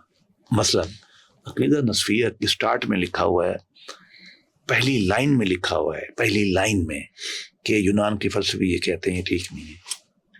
اس کا مطلب یہ ہوا کہ عہد حاضر کے جو فلسفی کہتے ہیں اس کے بارے میں کچھ آنا چاہیے نا, تو آپ کو بدلنا پڑے گا. وہ اب تو یونان کا فلسفہ ہی نہیں ہے. آپ نے عقیدے میں کیسے لکھ لیا؟ ذرائع علم جہاں وہ بحث کرتا ہے, پہلی لائن ہے اس کی. تو بس زیادہ فنی بحثوں میں نہیں جاتا. ہم تو خوش ہوتے ہیں جب ایک نیا فقہ استعمال ہوتا ہے. میں اس کو سنیں, جب گاڑی نئی آتی ہے موٹر ماڈل, ہم خوش نہیں ہوتے. پہلے کیا نہیں تھی نا, ایم جی نہیں تھی, اب آ گئی نا, ہم خوش ہیں. مرسڈیز ہر آدمی تو نہیں لے سکتا.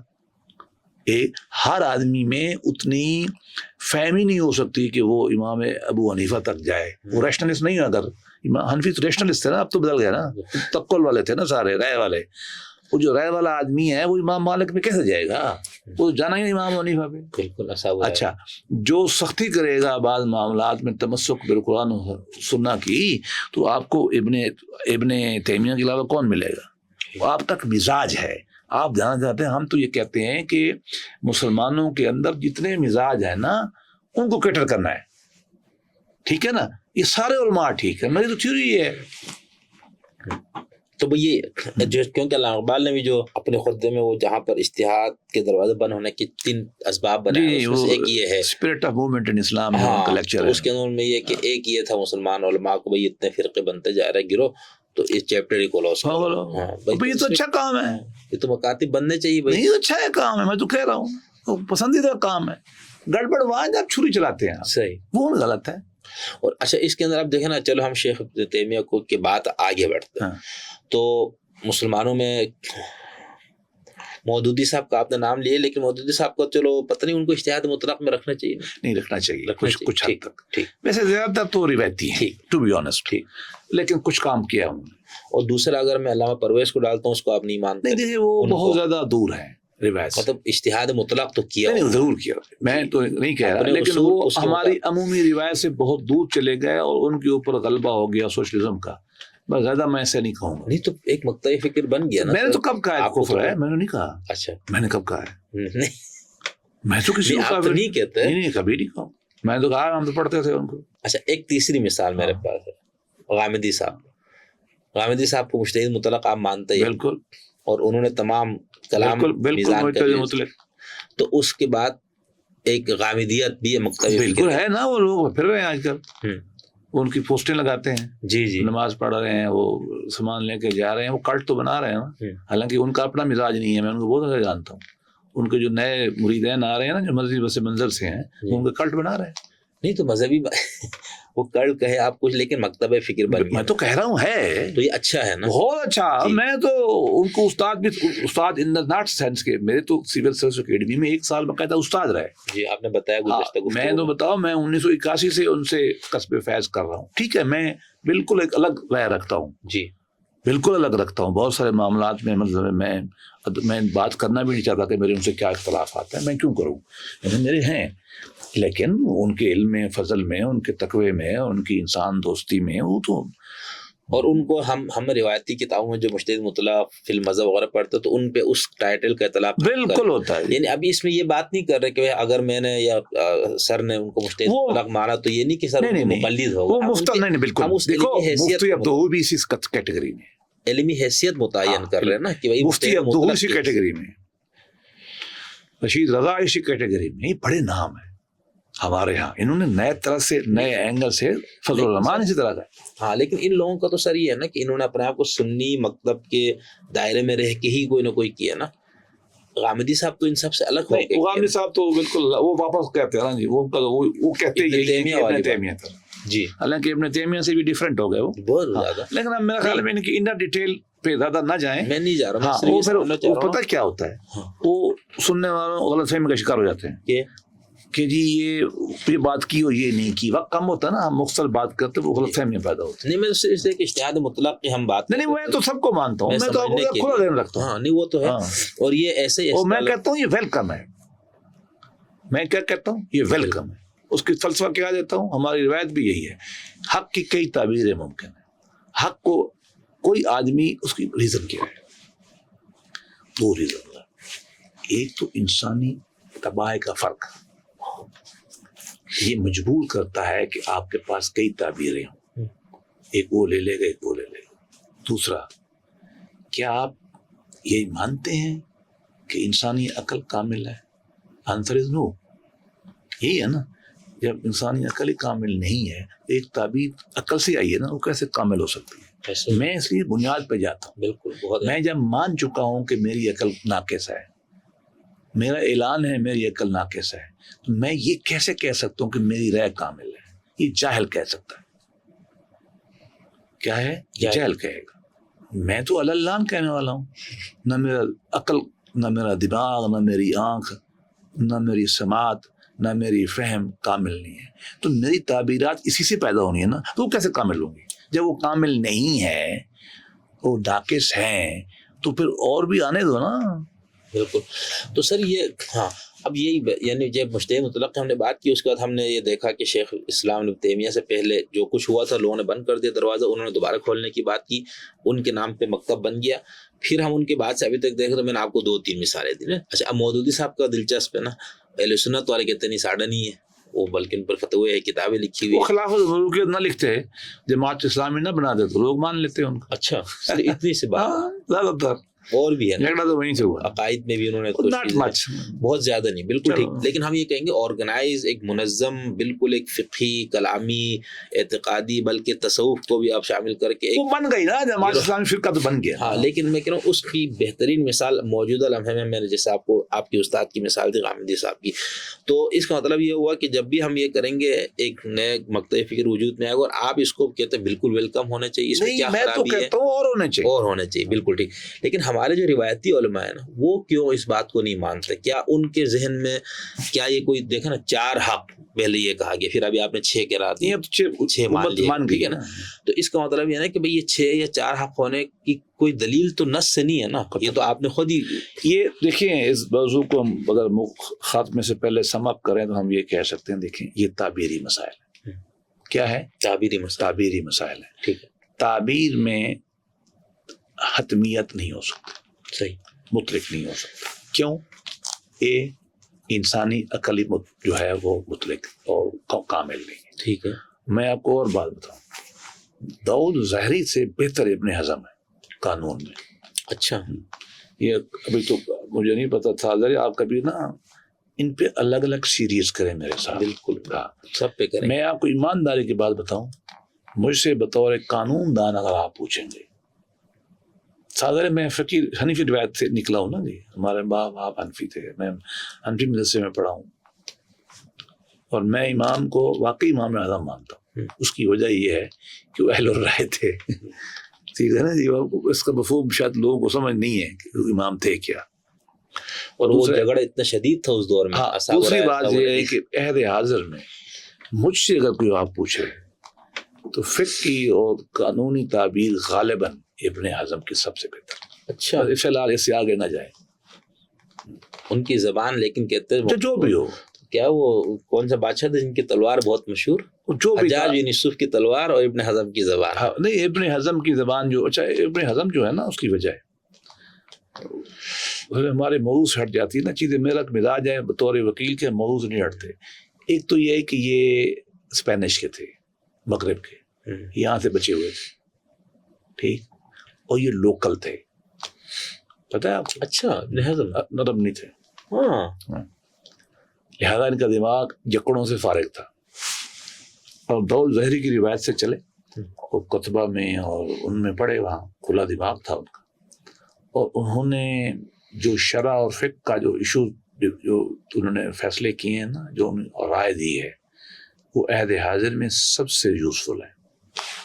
لیکن بس اس پہ کبھی الگ چلے چونکہ اختلافات پیدا ہو. اچھا سر, امت کا جو دوسرا بڑا فرقہ ہم اثنا عشری شیعوں پہ جاتا ہے, تو وہاں تو ان کا تو دعویٰ ہی ہے کہ ہمارے ہاں تو اجتہاد کا دروازہ کھلا ہے, ہر وقت مجتہد موجود. تو وہ آپ کس لیے ایک مثال موجود نہیں ہے کہ اجتہاد ہے ہو رہا؟ میں تو شیعہ کو ایک ویلڈ روایت مانتا ہوں. جی, کیا مانتے ہیں؟ جی, مطلب صحیح روایت, صحیح روایت, ٹھیک ہے. اور دوسری بات یہ ہے کہ وہ جس معنی میں میں اتحاد لے رہا ہوں نا, وہ شیعہ تو روک چکے. میں یہ سمجھنا چاہ رہا ہوں, وہ فقہ کے اتحاد کو لیتے ہیں. Very good. یہ الگ بحث ہے کہ میری ذاتی رائے میں فقہ کے اندر اتحاد میں ناراض نہ ہو جائیں شیعہ, سنی ان سے آج بھی بہتر ہے. اچھا, کہتے ہوئے میں آپ کو مثالیں دیتا ہوں. کیسے تو آپ نے بہت ہی میں انہوں نے کیا ہے. یہ میں شیعہ سنی کہ نہیں, اس میں نہیں عقیدے بحث میں نہیں ہو نہیں سکتا سر سے. میرا نہیں عقیدہ, دونوں ٹھیک ہے. اس میں کیا انہوں نے, چونکہ امامت رکھی, امام کے نمائندے کے طور پہ فقہا کو رکھا اور شرط قرار دے دیا کہ آپ نے کسی ایک کی زندہ کی تقلید. سنیوں نے تو کہا کہ مردہ کی ہو سکتی ہے, اوسان فارغ ہو گئے. انہوں نے چونکہ خمس اور عشر کا نظام چلانا تھا, لہذا انہوں نے زندہ پہ لے آئے. مثلاً آج تک یا کوئی امام خمینی رحمۃ اللہ علیہ کو مانے گا, یا کوئی سیستانی کو مانے گا, یا کوئی مجبوری ہے نا جی ہماری شیعہ.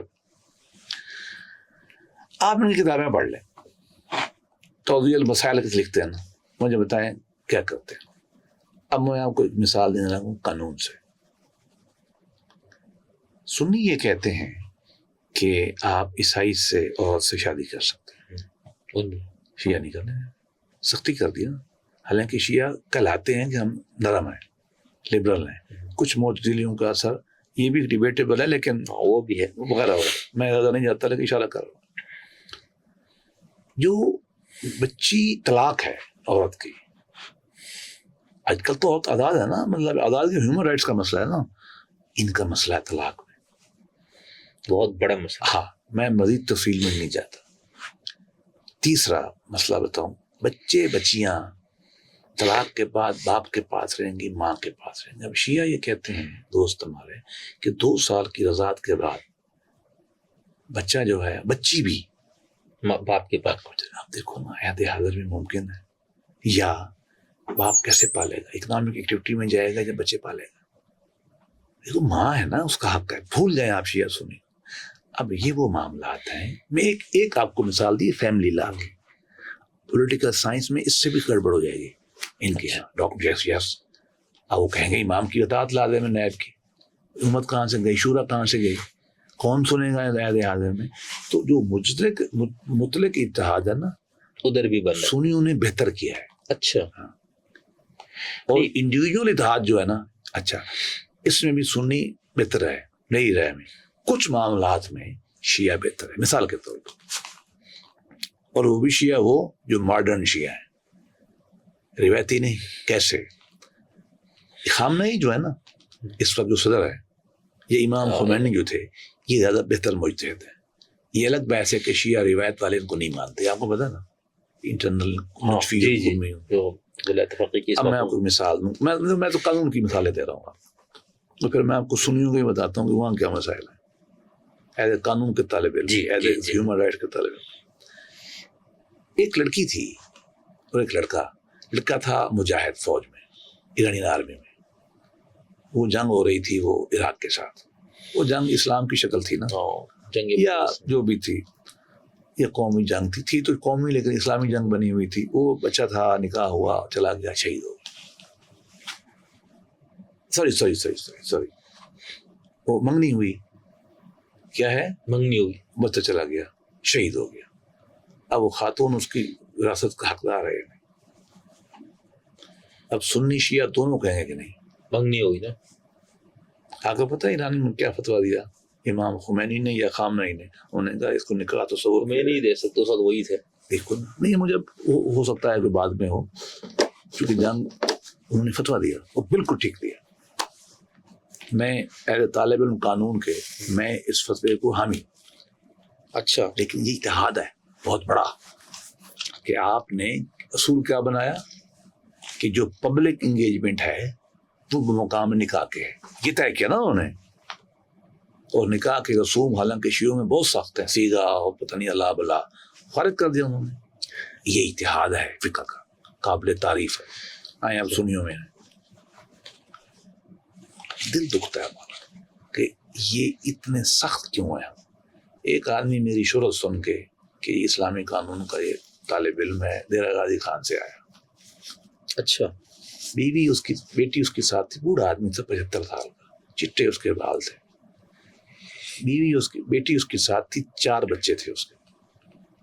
کہتا جی میں نے بیٹی کی شادی کی تھی دبئی میں، مزدور تھے، مزدور کے ساتھ وہاں لے گیا، 4 بچے پیدا کر دیے، یہ بیٹھے ہوئے آپ کے سامنے. اس نے کو زبانی طلاق دے دی، اب گھر سے نکال دیا. طلاق نہ لکھی ہوئی ہمارے پاس ہے، نہ وہ لوگوں کے سامنے مانتا ہے. اب مجھے بتاؤ میں کروں کیا؟ اور 3 والا دیا ہے، وہ 3 طلاق. ہاں اب مجھے بتاؤ. نہیں وہ 3 بحث میں فی الحال نہ جائیں. 3 کے لیے گواہ چاہیے نا کہ نہیں چاہیے؟ نہیں، آپ ادھر سنی فقہ میں تو گواہ نہیں. اچھا بات یہ ہے، اب خاتون کا نکاح ہوا لکھت میں، طلاق دے دی اس نے زبان میں، 3 دے دی، گواہ ہے نہیں. اب وہ شادی کر سکتی ہے؟ نہیں. جس سے شادی کرے گی وہ کیا کہے گا؟ طلاق دکھاؤ، یہی کرے گا. اچھا، وہ اگر شادی کر لیتی وہ پرچہ کرا دے گا نکاح پہ. یہ سنجیدہ مسئلہ ہے. اچھا، اگر آپ کہیں گے قاضی کے پاس چلی جائے، اچھا قاضی کو کیا کہے گی؟ طلاق تو ہو چکی ہے یا نہیں ہوئی؟ اگر ہو چکی ہے تو قاضی کرے گا کیا؟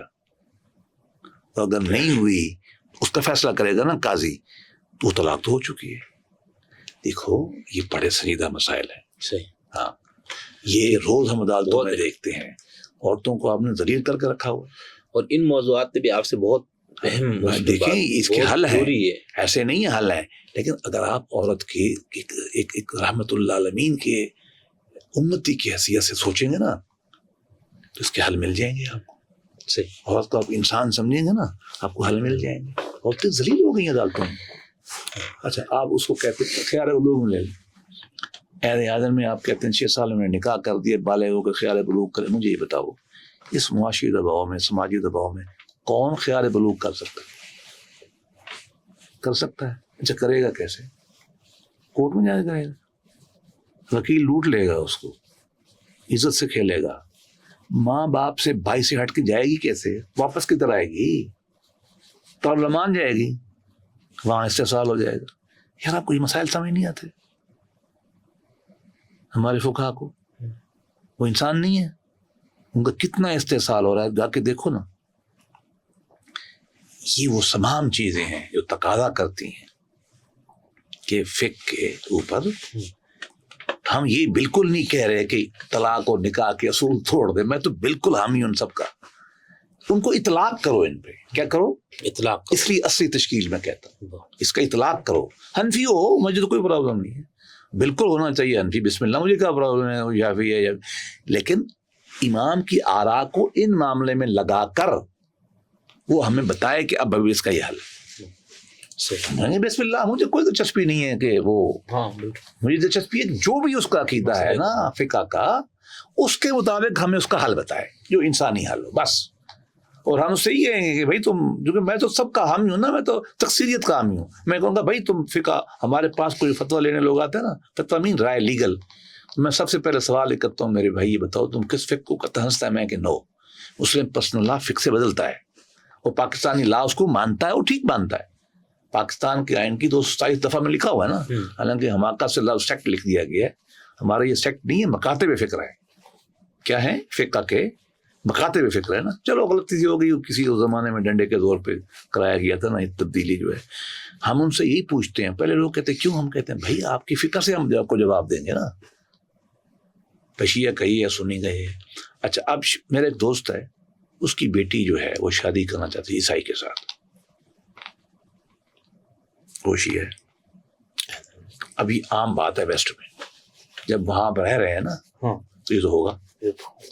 وہ جو ہمارے علامہ ضمیر نقوی صاحب کیا کہتے تھے، یہ تو ہوگا، یہ تو ہوگا. اب ہم نے نا، مجھے انہوں نے ذمہ لگایا، میں نے نا مشرق و مغرب کے شیعہ علماء کو فون کیا، رابطہ کیا. ایک آدمی بھی اس بات پہ تیار نہیں. محسن صاحب نہیں ہوئے کبھی؟ اور وہ تو آپ مانتے نہیں نا. پھر میں اس تک پہنچا، اچھا محسن کا دیوار تک، تھرو کومو. ہاں تو اس نے کا فتویٰ دی. اچھا چینل آپ نے قم کا استعمال؟ نہیں وہ بات یہ ہے کہ انہوں نے کہا، اچھا انہوں نے کہا ایک شاعر کے ساتھ کہ یہ ٹھیک ہے. اچھا ہاں واحد سادری. اب وہ آیت اللہ تو ہے لیکن اب تو وہ پکڑی اتار چکا ہے نا، تو ضرور میں رہتا ہے. ادھر آیا آپ مسلمان سنیوں میں، مشرق و مغرب کے سنیوں نے انکار کر دیا. شمول غامدی صاحب بھی نہیں مانتے، پتہ ہے آپ، مودودی صاحب جیسے ماڈرن لوگ ہیں یہ بھی نہیں مانتے. ایک آدمی ہے جس نے فتویٰ دیا ہوا ہے، اور وہ حیران کون بات ہے، وہ اخوان المسلمین کا ہے. اچھا حالانکہ وہ بڑے سخت ہے. اخوان المسلمین کے سوڈان کے جو سربراہ ہے نا رشید تراوی، اس کا فتویٰ ہے کہ ٹھیک ہے ان حالات میں شرائط میں وغیرہ. اچھا وہ آدمی کیمبرج آکسفورڈ کا پڑھا ہوا ہے، میں نے اس کی زیارت بھی کی ہے. اچھا جب اٹارنی جنرل تھے نا سوڈان کے، جب اسلام عمر البشیر کا اسلام چلا تھا، ہاں جی، تو وہ اسلام یونیورسٹی میں آئے تھے. تو میں اس وقت یہاں پروفیسر تھا، لیکچرر تھا، تو میں ان سے ملا. لیکن میں بڑا حیران ہوا، اس نے ٹکا کے فتویٰ دیا. حالانکہ وہ روایتی آدمی ہے. کیا ہے؟ روایتی. اخوان مسلمین تو پتہ بڑے پکے ٹھکے اسلامی ہے نا، وہ تو ریوائولسٹ ہے نا. بالکل. تو بڑے لے دے دیا اس نے. دیکھو میں نہیں کہہ رہا کہ دو، یہ کوئی نہ سمجھے، یہ کہ مسائل امت کو پیش ہے، اور خاص طور پر اب مغرب میں تو بے پناہ پیش ہے. آپ یا ان سے مذہب چھڑوا دو یا پھر یہ اشتہار جو کرنا کر لو. بالکل آپ ہمیں گائیڈ کر دو. میں نے تو اس کتاب میں کوئی پوزیشن نہیں لی، پتہ ہے، کوئی پوزیشن نہیں. میرا صرف یہ کلام ہے، میرا یہ درخواست ہے کہ یہ میں نے آخر میں چیپٹر ہے جس میں میں نے بتایا کہ یہ 8 10 15 مسائل ہیں، اس پہ آپ کوئی رائے دے دو، کوئی دو صحیح، بس سوچ سمجھ کے دے دو. اس کا بڑا حل ہے آج کل. اچھا ایک ہے فقہ کونسل یورپ کی، اچھا وہ کرتی ہے. ہاں انہوں نے بہت بڑے تو وہاں کسی گروہ نہیں وہ پورے 50-100 مسلمان علماء ہیں پوری دنیا میں، وہ کلیکٹیو فتوے دیتی ہے. یہ اچھا. ہاں ویسے عہد حاضر میں سب سے لبرل فتوے، لبرل نہیں کہنا چاہیے، اللہ غلط لفظ ہے، سب سے بہتر ریشنل ماڈرن معاملات پہ فیصلہ یوسف قرضاوی. اچھا صحیح. حالانکہ وہ خود انتہائی روایتی آدمی تھے. بالکل. کتنے ہر لحاظ سے، شکل چباعت سے لے کر اعمال تک پکے ٹھکے روایتی تھے نا کہ نہیں؟ اتنے روایتی کہ وہ بالکل ہی وہ سر تک پگڑی نہیں اتارتے تھے، وہ اس طرح کے تھے، لیکن بڑا کھلا ذہن تھا. اچھا سر میں یہ ابھی اس پہ ایک بات، لیکن بیچ میں آپ نے ایک بات کی کہ ہمارے آئین میں جو سیکٹ کا لفظ لکھا اور یہ نہیں ہونا چاہیے، تو اس میں کیا کہنا چاہ رہا ہے؟ سیکٹ اور ہوا یہ دیکھو میں آپ کو فرق کیا؟ فرق یہ ہے، مکتب اور نہیں مکتب فکر تو اور چیز ہے، جو فرقہ جو لفظ فرقہ میں اور مکتب فکر میں فرق ہے. جی کہ سیکٹ اسکول آف تھاٹ بھی اتنا فرق ہے. تو کیا ہے یہ؟ میں اپنی فرق یہ ہے، عقیدے میں تو آپ سختی بہت کرتے ہیں، یعنی عقیدے میں اختلاف کو آپ سیکٹ کہتے ہیں عام طور پر یہی کہا جاتا ہے نا، میں نے کچھ معاشرے میں یہی کہا جاتا ہے. جی شیعہ سنی جو ہے نا، یہ قانون کی زبان میں یہ سیکٹ نہیں ہے، یہ مکاتب فکر ہے. یا مالکی شافی یہ اسکولز آف تھاٹ ہے نا، یہ مذاہب کا لفظ ہم استعمال کرتے ہیں نا پرانے اصطلاح میں نا، وہ مکاتب فکر کے معنی میں آتا ہے نا. شیعہ سنی جب عقیدے میں پرابلم ہوتا ہے نا، جب ہمارا وہ وہاں فرقے مانے میں صحیح ٹھیک، جب آپ فرقوں کی بحث کرتے ہیں تو آپ معتزلہ کو لاتے ہیں، جہمیہ کو لاتے ہیں، مرجیہ کو لاتے ہیں، فلاں فلاں قدریہ جبریہ کو لاتے ہیں، آپ حنفی شیفی کو نہیں لاتے. وہ پتہ نہیں کسی بے وقوف نے یہ لفظ لکھ دیا تو وہ اچھا لفظ صحیح. نہیں میں ہے. اپنی اس کے لیے بھی میں نے کہا اچھا بس اب یہ تو ویسے کلاس ٹھیک ہے، ٹھیک، کلاس پہ اعتراض نہیں. کلاس یہ کہتی ہے اصل میں وہ شیعوں کا مطالبہ تھا، بالکل جائز تھا، سنیوں نے زیادتی کی تھی. دیکھو میں اس بحث پہ نہیں پڑھتا، صاف ظاہر ہے، میں تو پاکستانی بات کر رہا ہوں. ہوا یہ کہ آپ نے ضیاء الحق کے زمانے میں زکوٰۃ نافذ کر دی، اور آپ کو پتہ شیعہ ویو بھی نہیں ہے، یہ آپ کو عقل کرنی چاہیے تھی کہ آپ حنفی ویو کیوں ٹھوس رہے ہیں ان پہ. وہ شیعوں نے ریئیکٹ کیا، اسلام آباد پہ قبضہ کر لیا، پھر مذاکرات ہوئے، تو پھر انہوں نے یہ شرط لکھوائی آئین میں، جو کہ 227 دفعہ میں یہ لکھا ہوا ہے کہ قرآن و سنت ہمارا ہوگا نا. انہوں نے اس کی ایکسپلیشن دلوائی کہ بھائی قرآن سنت کی تعبیر ہر سیکٹ کی اپنی ہوگی. وہاں لکھنا چاہیے تھا کہ ہر مذہب کی، یا تو ابھی میں لکھ لیتے، کیونکہ ہماری روایت میں مذہب استعمال ہوتا ہے نا فقہ میں، مذہب یونیفارم کہتے ہیں نا. ٹھیک ہے، وہ شاید اردو زبان میں پھر مسئلہ ہو جائے گا. نہیں اردو زبان سکول آف تھاٹ نہیں، سکول آف تھاٹ مروج ہے نا. یہ مکتبہ فکر سب سے بہتر ہے نا، مکتبہ فکر اردو میں لکھ دیتے، مذہب لکھ دیتے یا اسکول آف تھاٹ لکھ دیتے، انگلش میں لکھتے. یہ اس زمانے میں کسی نے توجہ نہیں کی، ورنہ مراد نہیں تھی کسی کی، اور یہ بالکل صحیح ہے. کیا ہے؟ بالکل صحیح، بالکل صحیح ہے. تو شیعہ کہتے ہیں ہم زکوٰۃ نہیں دیتے، انہوں نے نہیں دی، تو کیوں وہ ڈنڈے سے لیتے ہیں ہم سے؟ صحیح. اب تو سنی بدل گئے، اب سنی نہیں دیتے، بینک کو لکھ کے دے دیتے ہیں.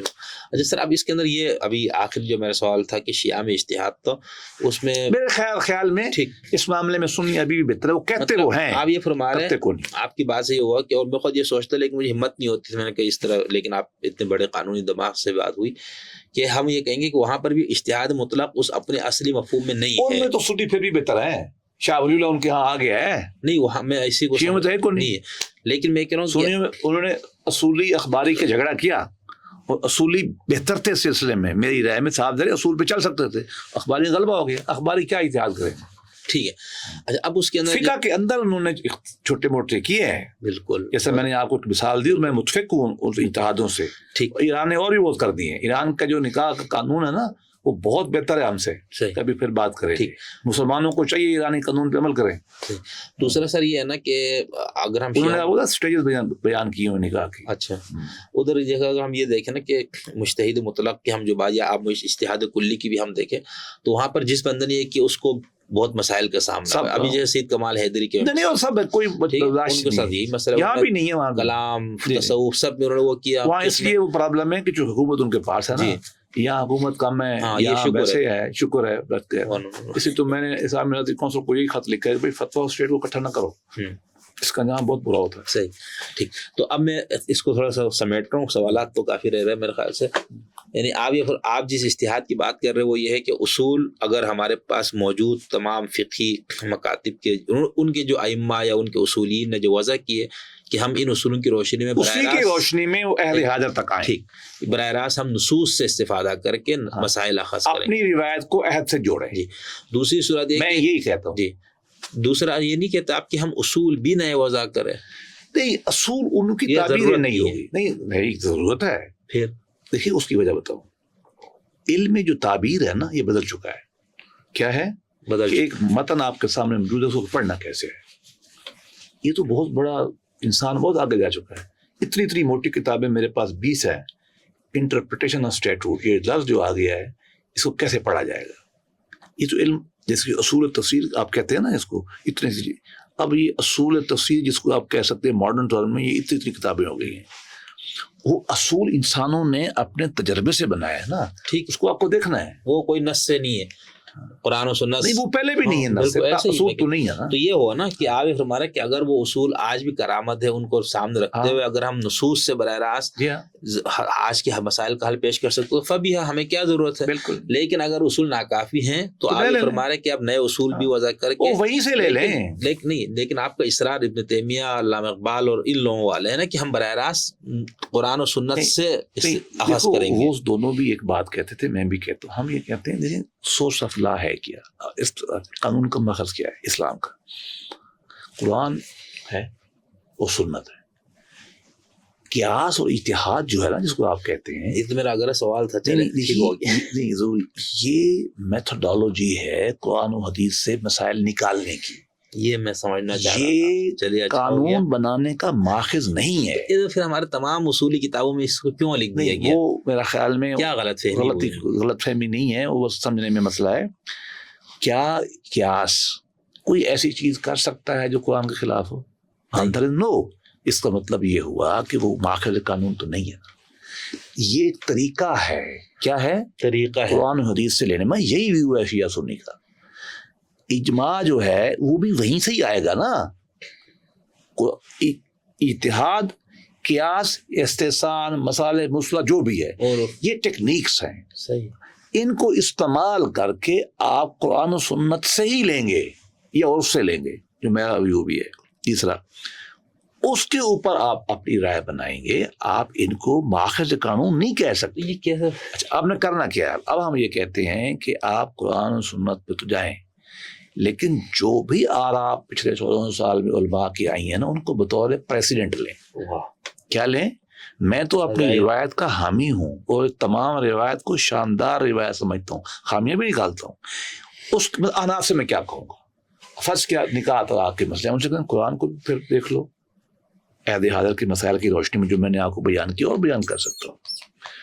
سنت کو بھی دیکھ لو، تمام آیاتیں اکٹھی کر لو، تمام احادیث اکٹھی کر لو. اب تو آسانی ہوگی نا احادیث اکٹھے کرنے کی. تمام ایک لکھو، فلاں نے ابراہیم نخعی سے شروع کر لو، اس سے بھی شروع کر لو، عبداللہ مسعود سے اثر سے لے کر آج تک جو بھی پاکستان کے دیوبند ہیں یا جو مطلب عہد حاضر کے علماء ہیں، ان کی آراء لکھو، اکٹھی رکھو. اب ان تمام کی روشنی میں مسئلہ حل نکال لو. میں تو کوئی نہیں کہہ رہا کہ آپ اپنی روایت کو چھوڑ دو. کون بے وقوف ہوتا ہے جو اتنے بڑا جو علمی سرمایہ ہے وہ بطور ہم لا میں کہاں چھوڑتے ہیں؟ آج میں ایک فضل لا پڑھ رہا تھا، وہ ہم تو پچھلے 1000 سال میں جو کچھ ہوا اس کو ہم دیکھتے ہیں. تو یہ پرابلم ہوتا ہے عام آدمی اور مجھ میں، یہ فرق ہے. میں یہ کہتا ہوں اتحاد کرتے ہوئے آپ کو تینوں چیزیں دیکھنی ہے. قرآن دیکھنا ہے، سننا دیکھنا ہے، اور آپ کو اپنی روایت دیکھنی ہے. لیکن بائنڈنگ وہ ہوں گے، اس پہ تو کسی کا جھگڑا ہی نہیں ہے. بائنڈنگ قرآن ہمارے آئین میں لکھا ہوا ہے، قرآن و سننا کا ریپگننٹ نہ ہو. تعبیرات جو ہے نا، اپنی پوری روایت کو آپ دیکھیں، لیکن اس کو روایت سمجھے. صحیح. اس کو رائے سمجھے. ٹھیک. کیا ہے رائے؟ ہاں. فقہ اور شرع میں فرق کریں. شرع کیا ہے؟ قرآن و سننا. اور پاکستان کے سارے علماء، آپ مسجد کے چھوٹے آدمی کو بھول جائیں، آپ کسی بھی بڑے آدمی سے پوچھیں کو یہی کہے گا. ٹھیک ہے. ہاں، وہ غیر تبدیل ہے، اس کو ہم نہیں تبدیل کرتے. ہاں، یہ ہو سکتا ہے کہ تعبیر میں ہم اختلاف کر لیں یا ایک معاملے میں 4 سننا مل جائیں آپ کو، دیٹ از فائن. یہ انٹرنل میٹر ہے. ہاں، لیکن جو فقہ اس کے روشنی میں بنی ہے وہ غیر مبدل نہیں ہو سکتی، وہ پرماننٹ نہیں ہو سکتی، نہ پہلے رہی ہے. میں نے آپ کو ایک مثال دی، امام ابو حنیفہ کی رائے تو ان کے شاگردوں نے نہیں مانی ہے نا، ہم نے قبول کیا، امت نے ان کو، حنفیوں نے قبول کیا. تو آگے بھی اختلاف ہو سکتا ہے. آپ کو شاطبی نے نئی باتیں کی ہیں، ناسخسی نے، شامی صاحب نے بھی کچھ نئی باتیں کی ہیں، قاضی خان نے بھی کی ہیں، فتاوی ہندیہ میں کچھ آئی ہیں نئی چیزیں. اچھا کام ہے نا، اس کو آگے بڑھاؤ. ٹھیک. ہاں، روایت نہیں چھوڑنی ہے آپ نے، لیکن روایت کو یہ کہنا ہے کہ یہ فقہ ہے، یہ شرع نہیں ہے. صحیح. بہت اچھا فرق کرے. بہت اچھا. شریعت اور فقہ میں فرق کرے. صحیح. اچھا سر، یہ آخری جو بات آپ نے کی، میں نے یہ سوال رکھا ہوتا کہ جو ہمارے ہم جب اصول فقہ کی کوئی بھی کتاب پڑھے تو مصادر شرعیہ، یعنی ایک تو کہہ دے متفق علیہ سنیوں کے ہاں قرآن سنت اجماع قیاس، پھر وہ استحسان، مسائل مرسلہ، اور بھی سب. اچھا، آپ یہ فرما رہے کہ یعنی مصدر شریعت صرف 2 ہے، قرآن اور سنت. پاکستان کے تمام علماء اس بات پہ متفق ہے، آئین میں یہ لکھا ہوا ہے. کسی نے اس کو نہ، مولوی صاحب اس زمانے میں آئین پہ موجود تھے نا، مفتی محمود صاحب موجود تھے، سب سے. دیکھیں مصادر 2 ہیں، یہ ٹیکنیکس ہے. کیا ہے؟ قیاس کو آپ نے ہے کیا طرز استدلال، ضابطہ استنباط، یہ ہے نا. جی. اور کنسنس اجماع کیا ہے جس پہ لوگ اکٹھے ہو جائیں. اتحاد کیا ہے؟ کوشش کرنا. اچھا، مسائل مسلح استحسان کیا ہے کہ 4 باتیں آپ کے سامنے آئیں، آپ نے وہ لینی جو لوگوں کو زیادہ سہولت دے. اصول یسر پہ کھڑا ہونا، یہ اصول ہے نا. بالکل یسر اصول ہے. تو کوئی بھی پاکستان کا عالم دین جو واقعی عالم دین ہے یہ نہیں کہتا ہے کہ قصاص رسول اللہ ہے. لیکن سر میں وہ پڑھانے ہوئے ان کو امام شافعی نے یہ لکھا تھا، ان کی بھی یہ مراد نہیں تھی، سمجھنا یہی چاہ رہا تھا. ہمارے علماء مراد یہ نہیں لیتے، ان کو واضح کرنا چاہیے. ہاں ایک بات میں ایڈ کرتا ہوں جو ہمارے علماء نے بھی ایڈ کی ہے، جس کو اہمیت دینے کی ضرورت ہے، وہ عرف ہے، معروف. قرآن مجید نے اٹ سیلف بہت اہمیت دی ہے. قرآن مجید نے اٹ سیلف اس کو ماخذ قانون مانا ہے. کیا مانا ہے؟ ماخذ قانون. ہم نہیں مانتے اس کو. مثال کے طور پر عام آدمی یہ کہتا ہے جی میرے فاطمہ کر لو. قرآن مجید نے تو یہ نہیں کہا، اس نے کیا کہا ہے؟ بالمعروف، رائج. اچھا اب رائج جو بھی چیز ہوگی قرآن نے کبھی 27 مقامات پہ بالمعروف اور یہاں پر مفسرین کو بڑے مسائل ہوئے کہ معروف سے کیا ہونا ایگزیکٹلی. اور اچھا کچھ لوگ اچھا ٹھیک ہے ہم یہ کہہ رہے ہیں کہ ہم یہ کہنا چاہتے ہیں، میں بھی کہتا ہوں کہ معروف کو بھی ہم قرآن حدیث کی سنت کی روشنی میں دیکھیں گے، فقہ کی روشنی میں نہیں دیکھیں گے. اچھا اب دیکھیے پرابلم کیا ہے. کچھ علماء یہ کہتے ہیں پارلیمنٹ نہیں بن سکتی، میں کہتا ہوں پارلیمنٹ عرف ہے، شورا کی بہتر شکل ہے، سقیفہ بنی سادہ کی بڑی شکل ہے. چلو سنی شیعہ ہمارے اصلاح سے ناراض ہو جائیں گے، چلو ہو گیا نا وہاں بھی. کوئی اور آپ کہہ لیں، آپ نے ایک رائے لینی ہے، سب سے لینی ہے نا، کیوں ایک بندے کو آپ رائے دیتے ہیں؟ اب پارلیمان نے ایک سسٹم بنا لیا نا، اب آپ اس کو دیکھ لیں کیا قرآن سنت کے خلاف ہے؟ نہیں، یہ عرف ہے، آپ نے لیا نا عرف. اب پولیٹیکل پارٹیاں مجھے بتاؤ، آج تک تو بحث رہی فراق انصاری تک، امیر المومنین نے کتاب لکھا دی اس سے کہ پولیٹیکل پارٹیاں نہیں ہیں اسلام میں. علماء نے مانی نہیں. جمعیت علماء ہند سے کون بڑے؟ مولانا مدنی صاحب سے بڑا کون عالم دین تھا بھائی؟ مولانا مودودی سے بڑا کون عالم دین تھا؟ یہ شبیر احمد عثمانی سے بڑا کون عالم؟ یہ روایتی عالم تھے نا. یہ شیعہ علماء نے پارٹیاں، مفتی جعفر حسین نے پارٹی بنائی نا اپنی سیاسی، تو بالکل ٹھیک کیا. بات یہ ہے کہ انہوں نے یہ اصول مان لیا نا کہ پولیٹیکل پارٹیاں جو عرف سے بنی ہیں ہم اس کو مانیں گے. صحیح. وہ پارلیمان میں الیکشن بھی لڑتے ہیں علماء، اور بالکل ٹھیک لڑتے ہیں. اچھا سر، یہ آپ نے یہ جو مصادر شریعہ پہ بہت اہم بات کی اور ہمیں الجھن رہتی تھی، لیکن آپ چونکہ طالب علم ہے نا تو اس طرح آپ نے ماشاءاللہ سے اس کو بہت کھول کے بیان کیا، بہت مزہ آیا اور یہ واضح ہوا. ایک چیز سر زمینی مجھے بتائیں، اہل تشیع کے ہاں وہ قرآن سنت عقل اور عقل لاتے، تو وہ اس کو آپ کس نظر سے دیکھتے ہیں؟ کیا مراد ہے؟ عقل قیاس ہی تو ہے نا. نہیں، وہ کہتے ہیں قیاس میں تو یہ ہے کہ جو بھی کہیں موجود ہو آپ کے نص میں پہلے حکم ہے، اس میں علت مشترکہ کی بنیاد پہ آگے چلیں. وہاں پر تو یہ کہ نص ہی نہیں ہے تو عقل ان اٹ سیلف وہ کہتے ہیں کہ ایسا نہیں ہے. دیکھیے عقل میں ادب سے کہتا ہوں کہ یہ اصل میں معتزلہ کا اثر ہے. اچھا، عقل میں بہت زور تھا نا، بہت زیادہ. ہاں تو اب تو وہ نہیں مانتے، لیکن آیا وہاں سے. میں اس کے بالکل حق میں، اگر عقل کی لکھتے وجدان مجھے کوئی پرابلم نہیں ہے اس سے، عقل تو ہے. بات یہ ہے کہ عقل سے وہ کیا لیں گے.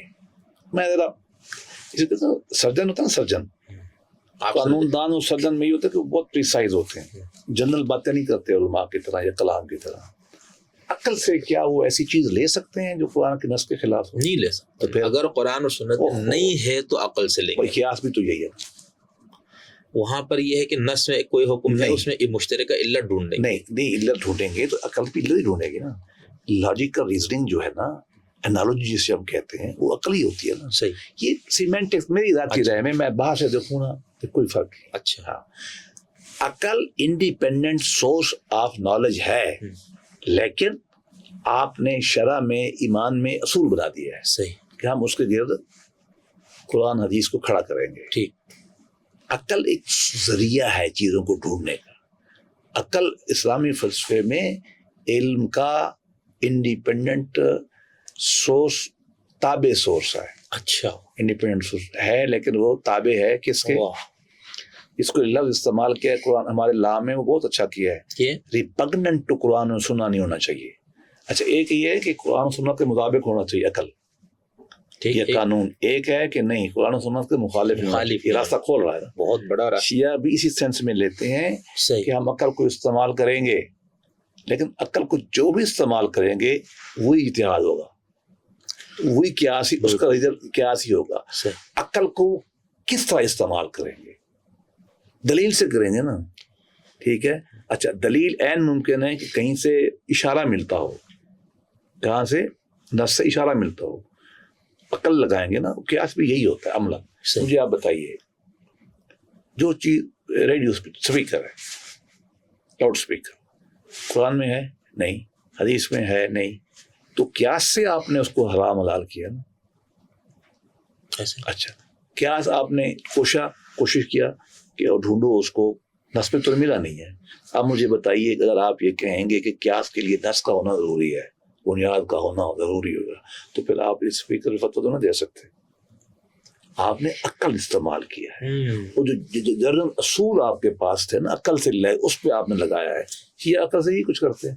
یہ تھوڑا ہوتا پتہ کیا ہے، یہ مقرات بے فکر اپنی الگ دکان چلانے کے لیے بعض اوقات اصطلاحات بناتے اندر سے ایک ہی ہوتی ہیں. صحیح سر. ہمارے یہاں جیسے ہم یہ دیکھتے ہیں اہل سنت والوں کے یہاں، چلو ایک مرتبہ دیکھتے اصحاب رائے اصحاب الحدیث کا بہت رہا جھگڑا، اور دنیا میں سب سے زیادہ میرا خیال فقہ حنفی رائج ہے اصحاب رائے والے.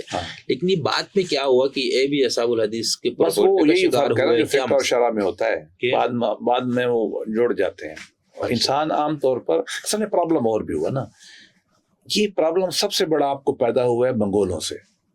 مسلمانوں کی وحدت منتشر ہو گئی. کیا ہو گئی؟ منتشر ہو گئی. بہت زیادہ انتشار پیدا ہو گیا اندر. آپ کے فرقہ وارانہ انتشار بہت پیدا ہو گئے. شیعہ سنی کے اشاعرہ کے قتل و غارت تک شروع ہو گئی. اب اس پہ وحدت کو قائم رکھنے کے لیے ہمارے علماء نے تقلید پہ زور دی.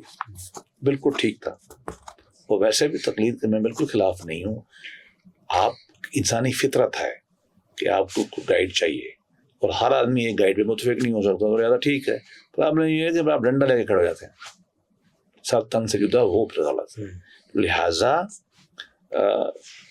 یہ کام اصل میں ٹھیک ہے، ٹھیک اختلاف کا. ٹھیک سر. اچھا سر، یہ کتاب جیسے شروع میں کہا نا بہت ضخیم بھی ہے، اور اس میں آپ نے کچھ بھی نہیں چھوڑا ہے جو اشتہاد اور اس سے متعلق کم از کم 23 میرے خیال میں چیپٹر ہے پارٹ 2 میں، جس میں نے کہا کہ یہ وہ معاملات ہیں جہاں ری تھنکنگ کی ضرورت بہت زیادہ، نئے سوچ کی ضرورت. جی تو اب چونکہ مجھے اپنے پروگرام کے وقت کا بھی وہ ہے، ہم اس میں جکڑے ہوئے، اور چونکہ آج آپ کے ساتھ میرا آخری وہ ہے اس سیریز کی، تو میری یہ خواہش ہے کہ میں کبھی پھر اس طرح سے آپ کو تکلیف دینے کے لیے آؤں گا. آپ دیکھیں ماشاءاللہ بہت مصروف، لیکن آپ ایشو بائی ایشو چلیں. میں اسی پہ آ رہا ہوں. عورتوں کے حقوق پہ الگ کریں، جی سب پہ. اچھا خلافت یا قومی ریاست یہ اس پہ الگ کریں، یہ سب اتحاد پہ الگ کریں، اقلیتوں پہ الگ کریں. پھر بات ٹھوک کے ہوگی. نہیں یہ آج تھا آج کا میرا مقصد صرف یہ تھا کہ آپ کا تصور اشتہاد اس کتاب کی روشنی میں میں خود سمجھوں، میرے دیکھنے والے، تاکہ پہلے ہمارے ذہن تو یہ نا کہ بھائی اقبال نے بھی اشتہاد کی بات کی، شاہ صاحب نے بھی کی، فلاں نے بھی کی، پھر ہمارے بیرسٹر صاحب نے اتنی ضخیم کتاب لکھی، تو ان کو تصور ہے کیا. تو میں نے صرف اس کو سمجھنے کے لیے آپ کے ساتھ زیادہ ٹائم کوریدنے کی کوشش کی. مجھے تو بہت کلیئرٹی آئی، کتاب پڑھ کے بھی آتی ہے لیکن براہ راست آپ سے. تو آئندہ میری یہ خواہش اور کوشش ہوگی کہ میں اس کے ہر چیپٹر الگ اس پہ ایک گفتگو یہ بہت ضروری ہے. اور میں نے اپنی آج کے سوالوں میں، حالانکہ میں نے سارے یہ رکھے تھے، یہ ریاست اور خلافت والا، جہاد والا رکھا تھا، یہ وہ معاملے ہیں جس پہ لوگوں کو بڑی غلط فہمی ہے. جی ہاں.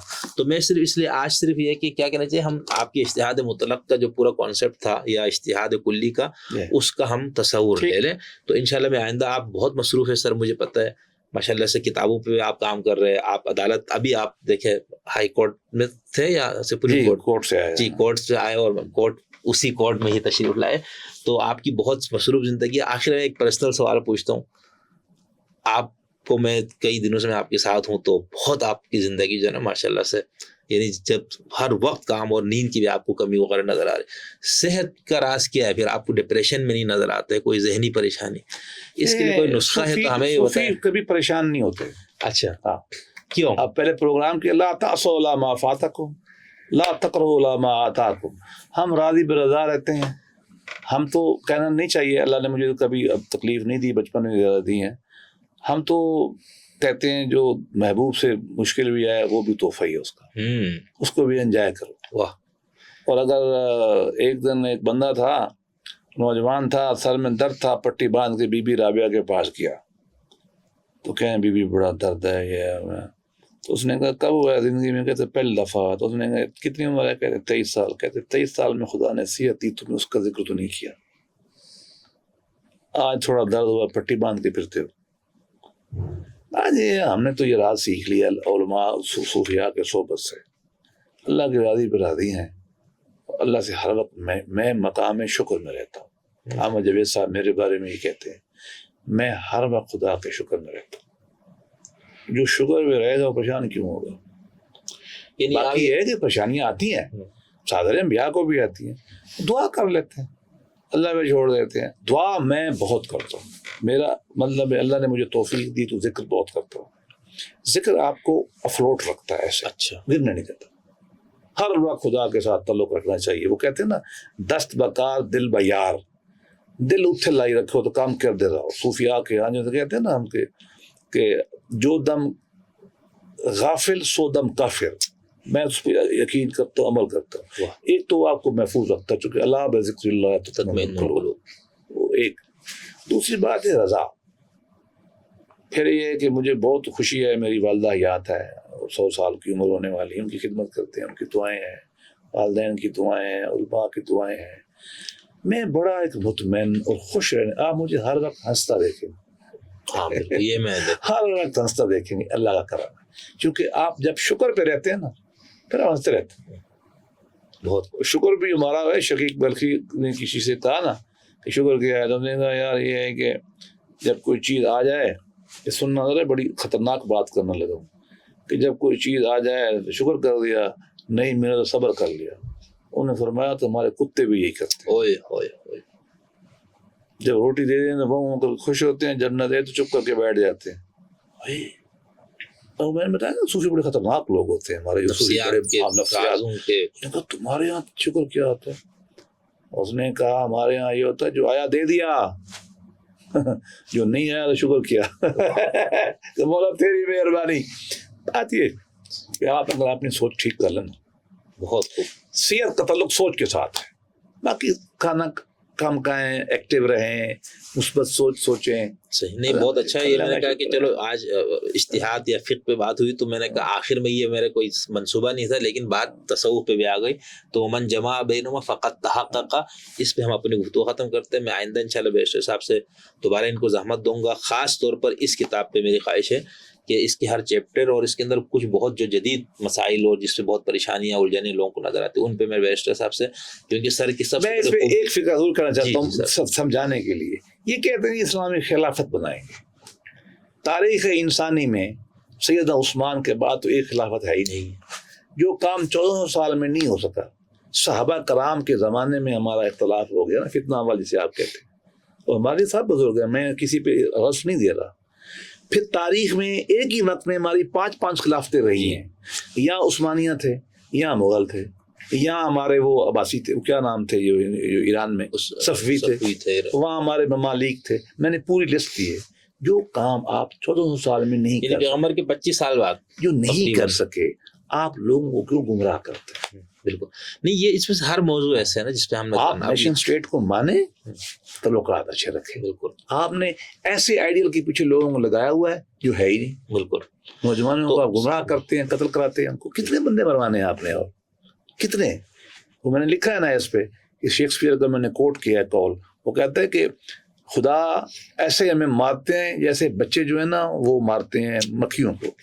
آپ نے ایسے بچے بنا دیے سارے کے سارے. تو سر میں یہی کروں گا آئندہ ان موضوعات پہ، یہ جو خاص کچھ مسائل ہے اس پہ پہلے میں آپ سے یہ سمجھنے کی کوشش کروں گا کہ مسئلہ ہے کیا.